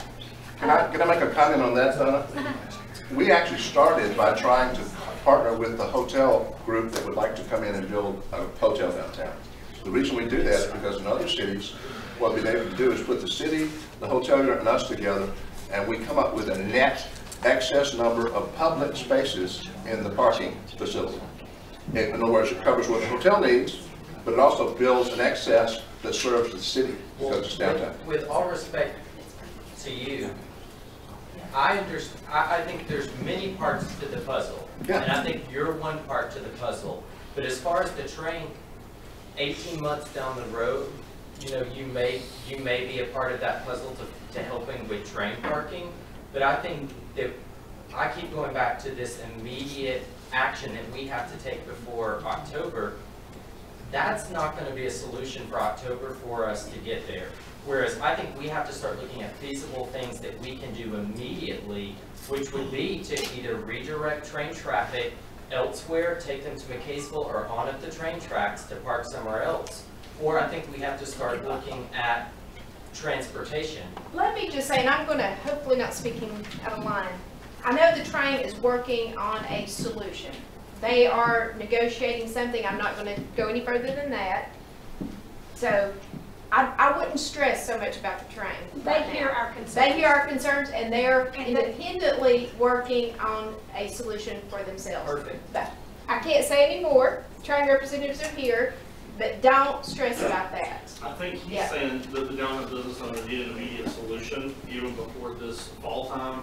Wait for this hotel or whatever conglomerate to come in. This is another option. This is something else. I can tell you for what the real estate prices are downtown, knowing the hotel business inside out, the price of the property, there ain't no hotel that's going to come in with an average daily rate less than $250 a night.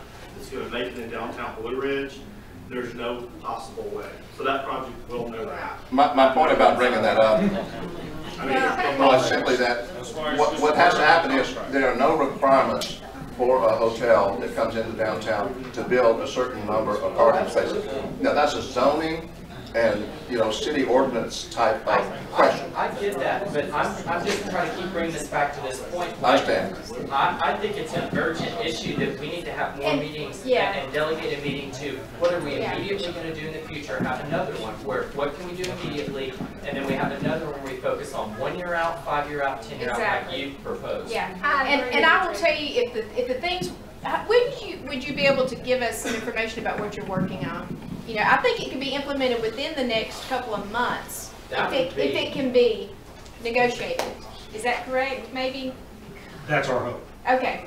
And I understand. And that's our hope. This is my thing. I don't want it to come off.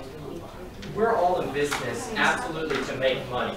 There's nothing wrong with profiting, but I think at the end of the day, Ann and I, as far as our customers, we are very strict. I mean, on our employees, we're very strict on our employees. They know they are to never park on the street with us. Which is never.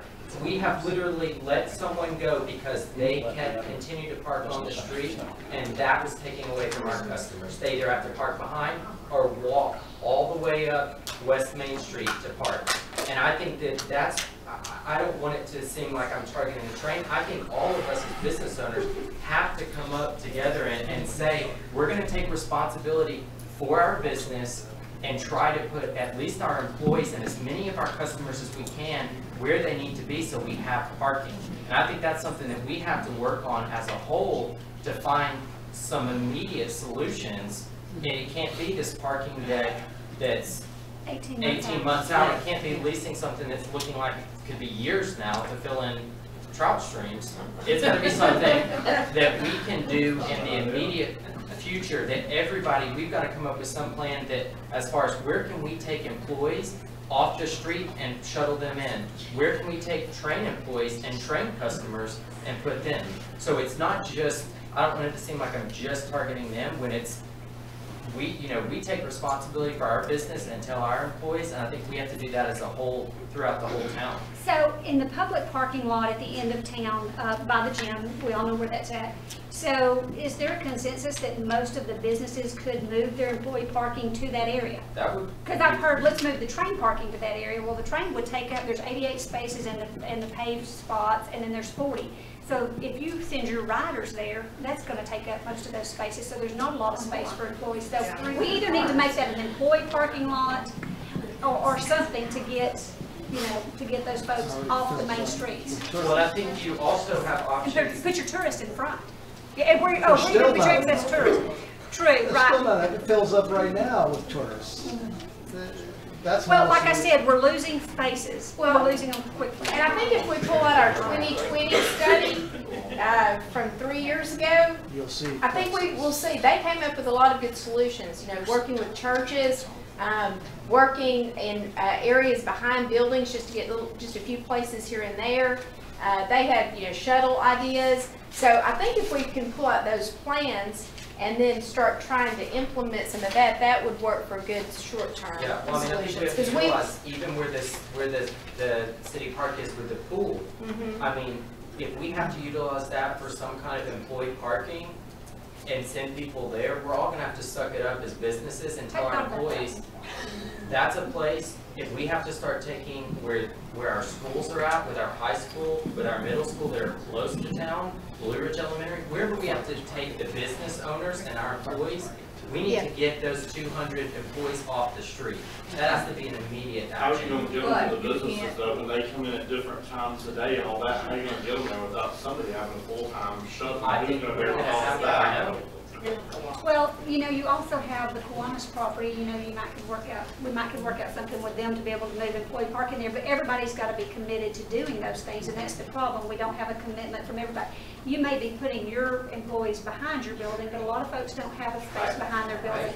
And any of those merchants that are leasing a building or own a building and can make more space in behind their buildings, it would be nice if you could let us know so that there could be some excess parking back there, but some don't have that luxury. Well, I think, like, as far as us, I know we do have 3 spots behind our building. I know I use those occasionally. There's Trio, and I would be committed to saying that if we can find a designated place for employees to park, we would absolutely give our 3 parking spots to customers if we have a designated place to employees, because I know Millie doesn't have any parking behind her. You don't? And I park behind park- the Chester's lot and walk as do my I employees. always see. Rain or shine, it's TDS, you're always at TDS. Well, now here's the other thing. Yes, it is. If the council moves forward with even the parking deck that he's proposing, you know, there's how many parking spaces back there now? Those would be lost also. So you've lost part of Temple, you could lose all of Temple parking. You lost spaces downtown. So this is not going to get any better for a while. So we've all got to work together. And I think she. Yes. Let's Candace. Candace, I know your name. That's okay, that's okay. I wanted to piggyback on what you were saying, like, I am trying to immediately think about and I think this is a great solution, but I'm with everybody else on the immediate. What I want to know, do you even think, especially with the council that we have, could there be a solution of some type of shuttle if we found outlying areas for our employees, especially like up on East First? You know, like even the little farmer's market that was in that building that's not there anymore. If I think if we could try to find some places, or like Joe's Across from Angelina's. Yeah, across from Angelina's.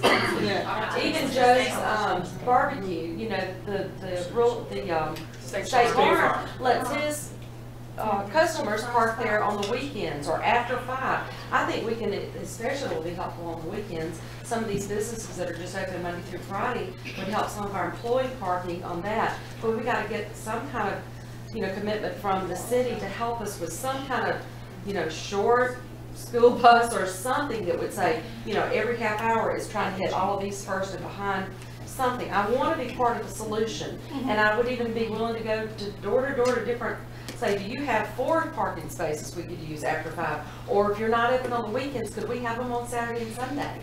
I feel like if we got a group effort of us businesses I think everybody's trying to come up with a solution, even the council. You know, they're trying to throw out things. Some of them are not sticking, some of them are scaring us to death, and those kind of things. The train is working on a solution. We're all actively looking at it, but maybe if we could get the golf cart activated again, and maybe we could even talk with Stan Helton, because you know the county benefits from your businesses also. They also get a part of the lost and the splost, and maybe help us with a mats bus or And I something do just have downtown. a piggyback on that, the Temple property, until it is gonna be, if it's gonna be. And if there is part of it that's saying they're gonna start construction in October, I'm like, it's our biggest time, one of our biggest months. I mean, until then, is there any negotiation with them to say, could we put up those temporary signs that every try that city in again. America has, says if you die in your car, we're not responsible.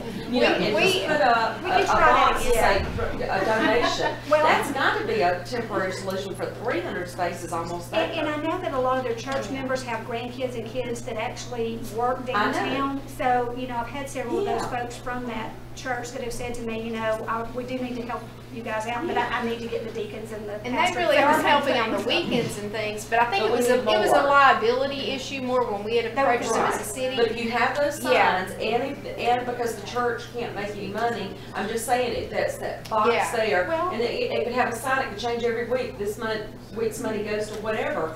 People are going to throw a couple bucks in there. The dog parking lot makes oodles of money.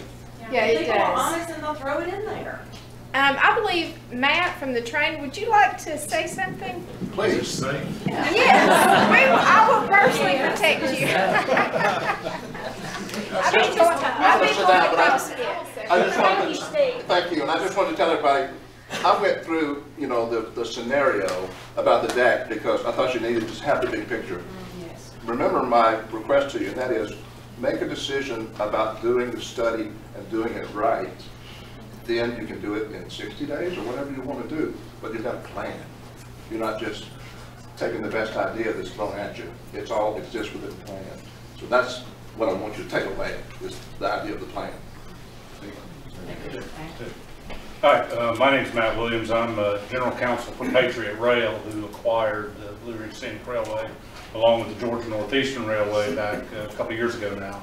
And I was Wiles Pierce's attorney for the Blue Ridge Scenic and the Georgia Northeastern prior to that. So I've got a long history with dealing with the railroad issues before and after the Patriot acquisition. I'm going to jump around a little bit. I'm probably not going to keep my 3-minute limit. You're okay. I think we'll listen. But I got a couple of observations, and I don't think Patriot is any different than any other business in this room. We're trying to find a place for our customers. We got to bring our customers are going to come to town, and we got to provide them the service they paid for. And one of the things you got to provide to do that is parking. And I don't think we're any different than anybody else here in terms of that problem. That's what I'm here about today, and that's what I've been dealing with previously and going forward, is looking for a solution. And I think it's got to be a solution that works for everybody, because I'll tell you, my customers and your customers are the same people. They're not two different groups of people. There might be a few groups that don't ride the train that come to town, and there might be a few people that ride the train that don't shop in town. We don't give stickers out anymore. We haven't been giving them out for over a year, so that's why you haven't been seeing stickers anymore. If anybody was wondering about that. But I feel pretty certain people are either walking into your stores either before or after they ride our train and shopping with y'all, either dining or whatever. And I would encourage you to ask your customers, hey, did you happen to ride the train? How was the train ride? Just get a feel for how many people there are actually getting on or off of the train. Parking, we would love to have an ideal situation. It ain't gonna happen tomorrow. One takeaway from all the conversation I've heard tonight, which I think really simplifies identifying your problem, is to figure out right now how many parking spaces y'all think you need to serve your visitors, and then sit down and count how many you got. And instantly you figure out what the shortfall is. Find those spaces. Find them for tomorrow, find them for a year out, find them for 5 years out, 10 and 20. If you know you've got a deficit, you're going to have a parking problem. The only way you're going to get to what you need is through some kind of a study. I've heard lots of very creative and innovative suggestions in here tonight, but no way of knowing whether any of them are going to solve the problem. And that's what terrifies me. You go and put a plan in place, throw your money away, and it didn't work. Or it worse, it made things worse. From a railroad standpoint, the 3-hour signs scare us to death. You throw those signs up, and you got somebody looking for a parking spot for a 4-hour train ride, and they're being told instantly they're not going to be back in time, they're going to get a ticket.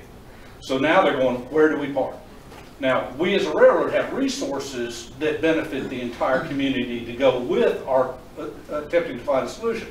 One of them is because, again, we think we're sharing the same customers. We've got a communication system. We have a website that the customers are going to, a lot of people, you know, we got 80,000 customers a year. We've got brochures that people are picking up, and we send ticket confirmations to every customer that buys a ticket. That could all have parking information on it. That's how we get the information to the people that are coming to town. At least I think most of them. But what do we put on it? I don't know. That's why I'm here tonight. I don't know what the solution is. I'm here to listen. And that's what I hope everybody else is here to do too. And I think this meeting is a fantastic idea. I think you need more of them. Because what you need to do is identify your problem, begin identifying possible solutions, and come up with a mechanism that tells you which one is going to work. And when you tell us what the right solution is, we'll put it on all of our media and get it out to all of our customers. And at the same time, you ought to be putting it on signs. You ought to be putting it on the city website. You ought to be putting it on your individual business websites. Hey, you're going to find out we're a very thriving city. So when you get here, you're going to find that you're going to need to find a place to park. And this is how you do it. And if all of us work together to get that solution out, I think your problem is mostly fixed. You're always going to have somebody that can't read a website. But I think your problem is going to be mostly fixed. But what do we tell people? Like I say, heard lots of great ideas, but I don't know if they're going to work. And I think that ought to be the very top of everybody's list in here, is to get your folks in the city to figure out what the solution is tomorrow, a year from now, 5, 10, 20. I mean, that's the only way you can grow a city with any type of hope of success. And that's how you do a business. We have long-term plans for each of our steps. And well, railroad issues are different than the city's parking issues. True, but the fact that you're a partner in the city, communication is life and death to us all. And this is what is happening. We're all a spoke in the wheel. Right. And when we have no information coming from you, the largest holding business in the city, help us understand what partnering you're going to do for the betterment of helping us all together as one. Well, the first step is I'm here. Right. And I was here 2 weeks ago when Structured Solutions, or Structured Parking Solutions, made their presentation. I'm going to be here again Tuesday night for the city council meeting, and I'm committed to walking forward each step of the way. Right now, I don't have an answer. But I'd like to hear what the proactive plan is for the future. Well, I don't have it yet. I just started 2 weeks ago looking at this problem. We're waiting 14 years. It's not been a static problem. It's been changing over time. But it's evolving. That's what. Correct. But this is the next step. If you want to know what I'll tell you, we've already made one step. Here's our email to all of our employees telling them that they are prohibited from parking in town. They've got to park at either City Hall or at the church. And if the church has a service, they are not allowed to park at the church. They got to park at City Hall. So we got 24 employees a day that now have been mandated. They do not park in the preferred parking downtown. Does that go for the after-staff cleaning group too? That goes for all employees. I don't know what I just broke. Okay. So we're already taking the first step. We went to the first meeting, heard the problem, and said fine. And we're trying to lead by example. We're here to listen to everything. We are already directing our employees to not take up the prime spaces that your folks need for your customers, just like we need for our customers. And we're leading by example. I would encourage everybody in here to tell their employees, get out of downtown. If you want customers coming to your shops, save those spaces for your customers and let your employees hoof it. That's starting tomorrow. Now, we talk about 2 weeks from now, maybe we figured out a shuttle system or something. But each day, we've got to realize that we got more cars than we got spaces. You also get your train ambassadors when RVs. Those are our employees. I know they're your employees. So we include them. But when we have RVs and trailers and SUVs coming in and holding up 15 parking spaces in the heart of our city to use the train, then you not empower your ambassadors to escort and direct your train customers too. Well, I think one of those things, that issue should probably be handled by our police department if they're parking illegally. So our police department should be directing them somewhere else if they're not parked properly. I think that's the first communication you Call put out. 911 and have them send an officer if there's ever an issue like that.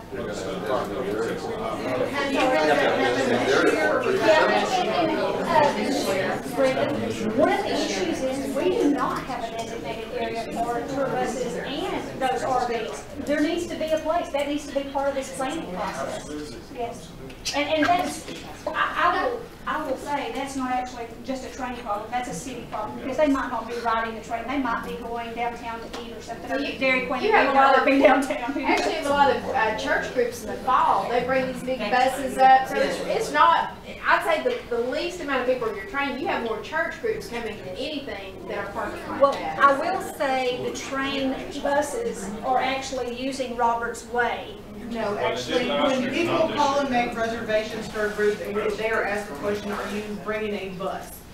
Then they are emailed a group packet and it has a map on there, and they pull up the unloading zone right in front of the depot, and then they back up and park inside the depot gate there. Okay. And every group reservation that is made, that's the way it's dealt with. Hey, what you just said, I just thought of, because there's a lot of groups, we probably do 60 to 70 to family reunion or church groups here at the hotel a year, and they do bring buses, like short buses or big buses.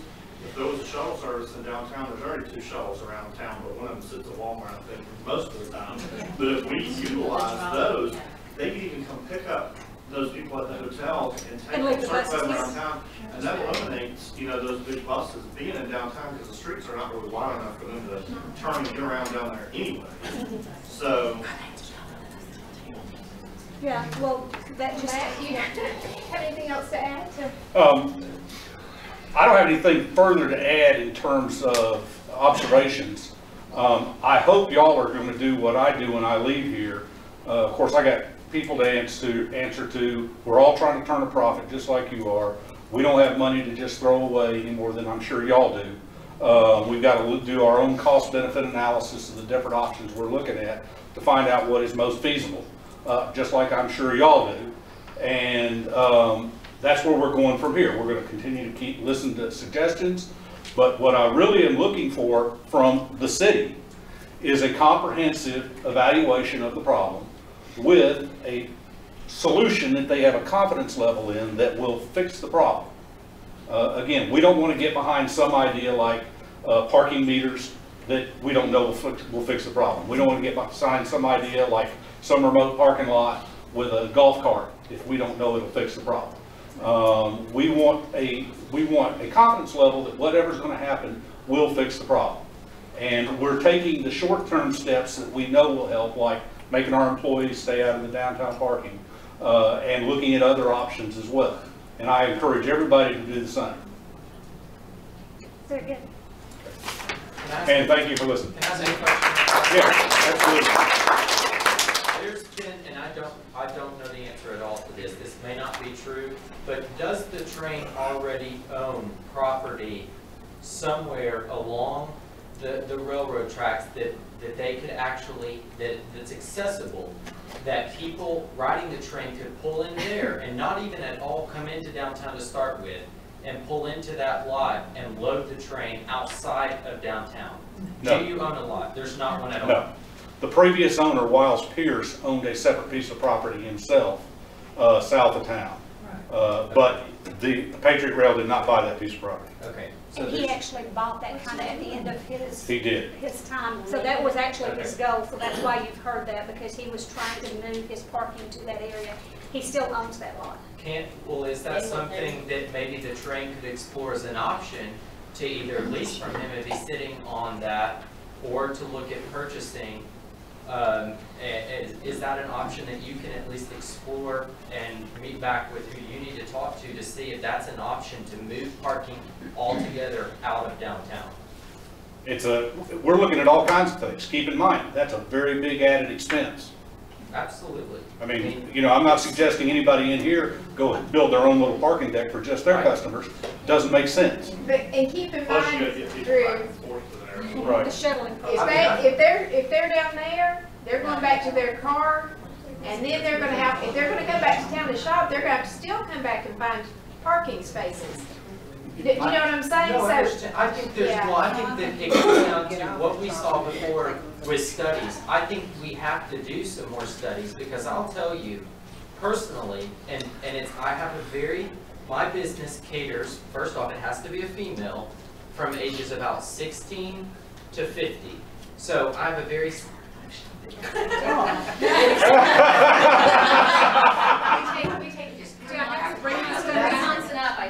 Well, you don't look 50, so you're fine. That's my target. That's my target. I mean, my primary customer is a 16 to 50-year-old. In the fall, it expands up.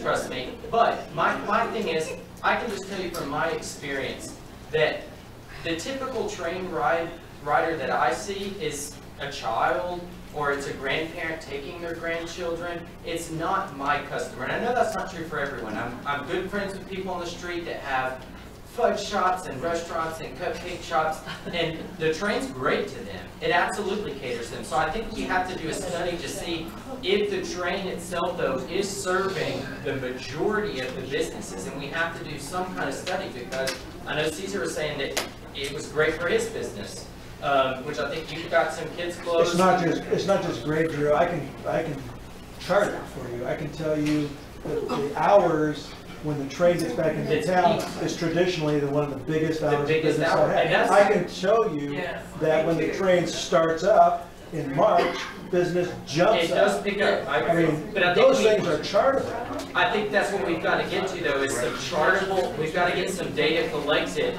from the majority of businesses where we start pulling hours of the best sales to look to track, because I'm not saying that it's definitely good for town, for certain not businesses. want them parking someplace else. I would think hopefully a study. There needs to be a solution for someplace downtown. If we do a study though, I think it will take all that into account. That's what I think we have to do, is a study, because I'm not saying this is correct. Is the city going to enforce the 3-hour parking? So I used to live in downtown Orlando. Person goes around with a little tuk-tuk, they're walking around, streetwalkers, they chop the tire. So question, if the city or our police department, or we're not going to hire someone to enforce it, all we will have done is put up a bunch of signage for 3-hour parking, annoy some of our customers. Without enforcement, it makes no sense. I'm thinking. I do think the council intends to enforce the parking. They do? Okay. And they were just, you know, none of us are experts at parking. Myself, the council, anybody at City Hall, and most of the people in the room, you've all had good questions and gave us some great input. Right. But I don't think we have a parking expert here other than Mr. Bradfield, who seems to know a lot about parking. But I do feel like, and I can't speak for the council, but I do feel like that they may take into consideration doing a study so that we do it correctly.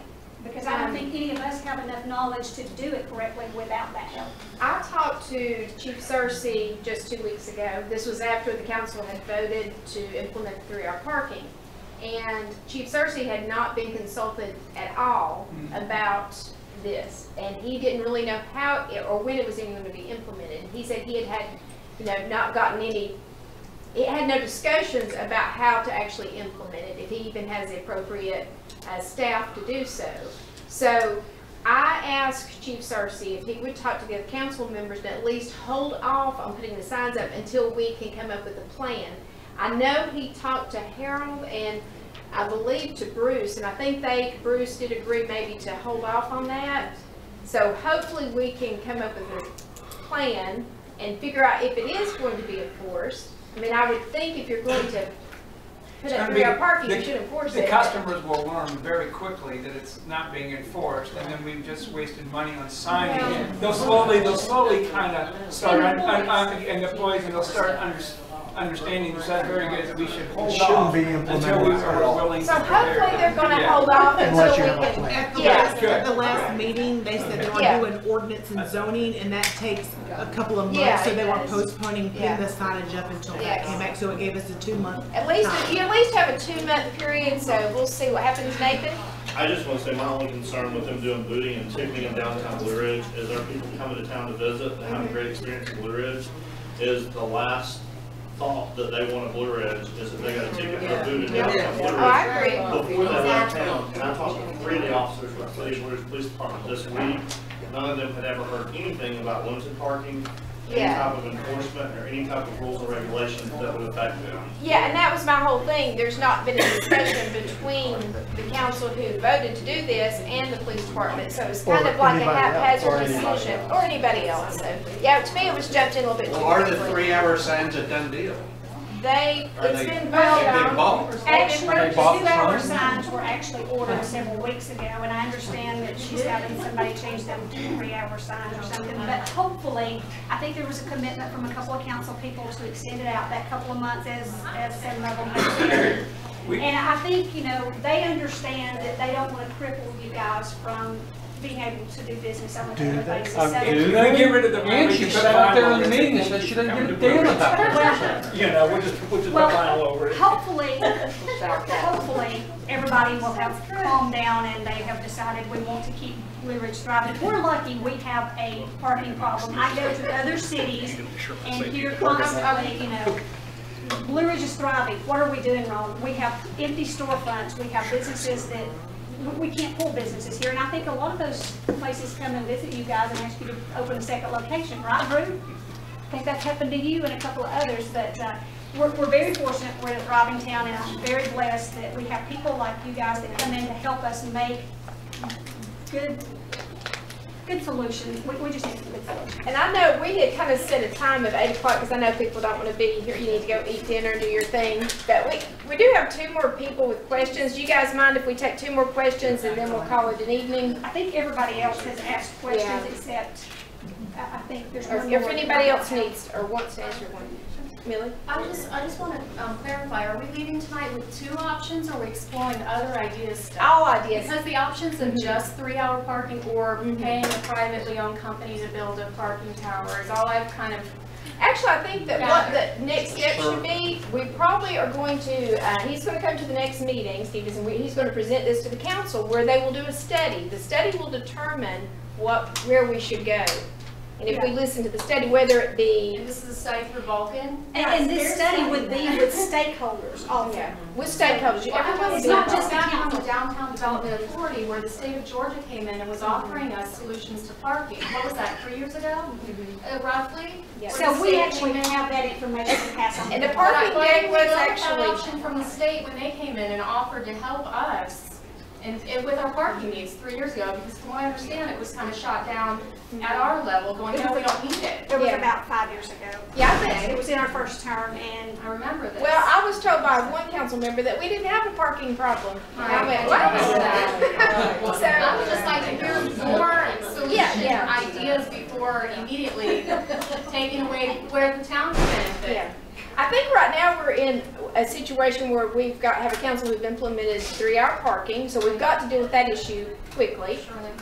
We've got short-term solutions, we've got long-term that we've got to decide where to move forward from here. But it's got to be a group effort. You've got to have studies. We can pull studies, our previous ones, but no, this is brainstorming. We're right now like in our pre-writing phase of writing an essay, so we're jotting our ideas and we're about to start our rough draft. Really, we have everybody interested in coming up with a solution. Before, when we've talked about, you know, we've drawn out parking meters a couple of times and felt like we were going to be lynched for that thought being put out there. But the train has come to the table to help us out with some solutions. Most of the business owners are saying, I'm going to move my employees to another parking lot. We've never had that before. Right. It's all good discussion. I just would like to see more ideas. Oh, yeah, Instead of just getting set on an idea where you guys could leave money on the table that doesn't affect me at the end of the night when I lay my head down. If I'm paying someone to park in town, I would just like to think that maybe the town could benefit from that financially. Yeah, I would hope that right now we're just gathering ideas and we're going to come up with the best solution for short and long term. It sounds like everything we do we're going to outgrow. I mean, Yeah. seriously, if you think about it, everything that's been put out there, we're going to outgrow it. There's only so much downtown space. So looking at those outer parking areas that Drew mentioned and everybody else mentioned, and then somebody texted me a minute ago that was watching the meeting. I said, you know, what about the property across from Davenport's lumber yard? And trolleying people from there. I mean, And that's the property that Wallace Pierce owns. That was what we were talking about a minute ago, so, yeah. So, I mean, that might be something we still have to look at. Yeah, a lot of, I think we're going to exactly. see growth that way too, Tanya. I mean, if you're a real estate agent, you're hearing people are looking for anything downtown at this point. I mean, you know, they're all very interested. And hopefully it's a very small amount of property downtown. I know everybody wants to leave, but I want to mention, we did actually go through and look at how many parking places we have left. There are under 700 parking places. That does not include the Temple property, which is about 300 more. So you've got 700 spaces right now, or just under 700. You're losing 300, and you know those could be utilized during any and all festivals and during the time when the train runs 3 trips. So you know that you got to replace those 300. You need to grow from that. It sounds like this parking This is only being fixed. It sounds like it's already. Is it a 3? How many levels to the deck? I just keep hearing deck, and I never heard. It's 3 levels. Okay. And it would not be intrusive either. Can you touch on that just 1 second about? And you all know where the property is, don't you? Behind the old. Because it's on a hill, the first level would actually be below 076. So you would only see 2 levels above 076. Okay, can you do, I just was trying to get this out. Okay, so looking long term, okay, so if it's 3 levels, can you build it structurally with the anticipation that as Blue Ridge grows, you know, take elevators or something, but as Blue Ridge grows, maybe we don't want a towering thing, but we have a problem. So if we got to go another 3 stories, that you build it as such that we can add to it and go up and optimize that space. Are you thinking of that, or is yes. that? I get this question all the time. Okay. And the problem is economically, it doesn't make sense to add to a deck, a precast deck, after it's already constructed, because you put the crane in the middle, you pick all of the members, and then you pull the crane out before you close it in. Okay. You can't pick from the road, for instance, and send it all the way across the deck. It'll tip the crane. We also do have to keep in mind like what this is going to look like downtown, because that's going to be, downtown is great because of what it is. It's small, there's not these monstrous things downtown. So we have to be careful of that, which really I'm really worried about the hotel being downtown. Well, only 2 levels that are above grade. Before I even knew they were wanting to do a parking deck in downtown, I was up there with some developers looking at a mixed-use project, and they got a parking deck that looked like a cool old warehouse. I didn't even know it was a parking deck until I got in it, and then when I first started parking deck, I got to look. I know, you imagine this, you know, But if it fits in and you even realize it's a parking deck, looks like a warehouse, that could work. Yeah, and that's part of what he said, that we could actually do something. Yeah. Okay, there's one more person in the back who's had her hand raised. It's on the bill property. About 3-hour parking. People are going to come into town, have lunch, have to move their car, and they're going to say, well, I've seen Blue Ridge, I'm going to go. They're not going to shop, they're going to go to Blairsville, or LJ, or TJ Maxx, or to go hike, or to whatever. They're going to be there for their 3 hours or 2.5 hours, and they're going to be out of there. I totally agree with you. And they're not going to shop. Yeah. And then that messes all of us up. Yeah, I think that's for probably, you know, if I did not vote for 3-hour parking, I felt like we needed a plan in place before, you know, and I'm not opposed totally to limited parking, but we just need a plan. And I would like to know if the council members shop downtown. If they're, I do, if they anybody downtown. This I love our downtown shopping. As an outsider, I could see a tremendous opportunity for the downtown owners, business owners, to actually partner with the train, whether on their website or your website, or just, you know, promote the community in general, and they probably, the riders will shop more. You know, we all know the value of advertising. Well, and I think that's, They have a parking sign. right now, you're all highly vested in this, and I feel like everyone needs to be involved with the city council. You know, reach out to your city council, they're gonna be making these decisions, and give them your input. Send emails, and, you know, send us all emails and let us know what you're thinking. Give us your I'd like to ideas. speak before you let Chris. I have 3 parking spaces that I would love to have come back in front of my store that were blocked off. Yes. So I would love to have those come back. They've been there for 15 plus years. And if you guys could do that, that'd be great. I mean, I know it's just 3. Why did they go? But the city blocked them. Well, I did not do that. There was a decision made by some of the council members to block that area in front of Rhapsody and Blue and Angelina's. I agree with you. Those are your parking spaces. You own that It's my property. property. They shouldn't have been blocked. That That's is my opinion. property. That's my opinion, but that's just my opinion. So, Well, I want to say I thank agree. you to everyone that came. I'm glad that you took time out of your busy days.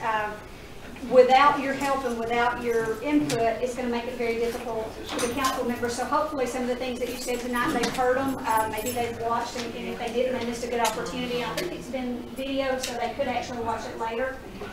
It's really tough for all the council members to be at one place at a time, because there's always that worry that there could be some kind of Sunshine law. yeah, there could be some, yeah, we don't want to break the sunshine law, and I think they're interested in hearing your input. I do have several emails, I do have several phone calls that I'm going to share with the council if they haven't gotten copies of that already. So hopefully Tuesday night they can digest some of this information, and maybe they can make some really good educated decisions and hire someone that knows how to do parking, which is not me. But anyway, I do appreciate your time. Yeah, So, thank you all.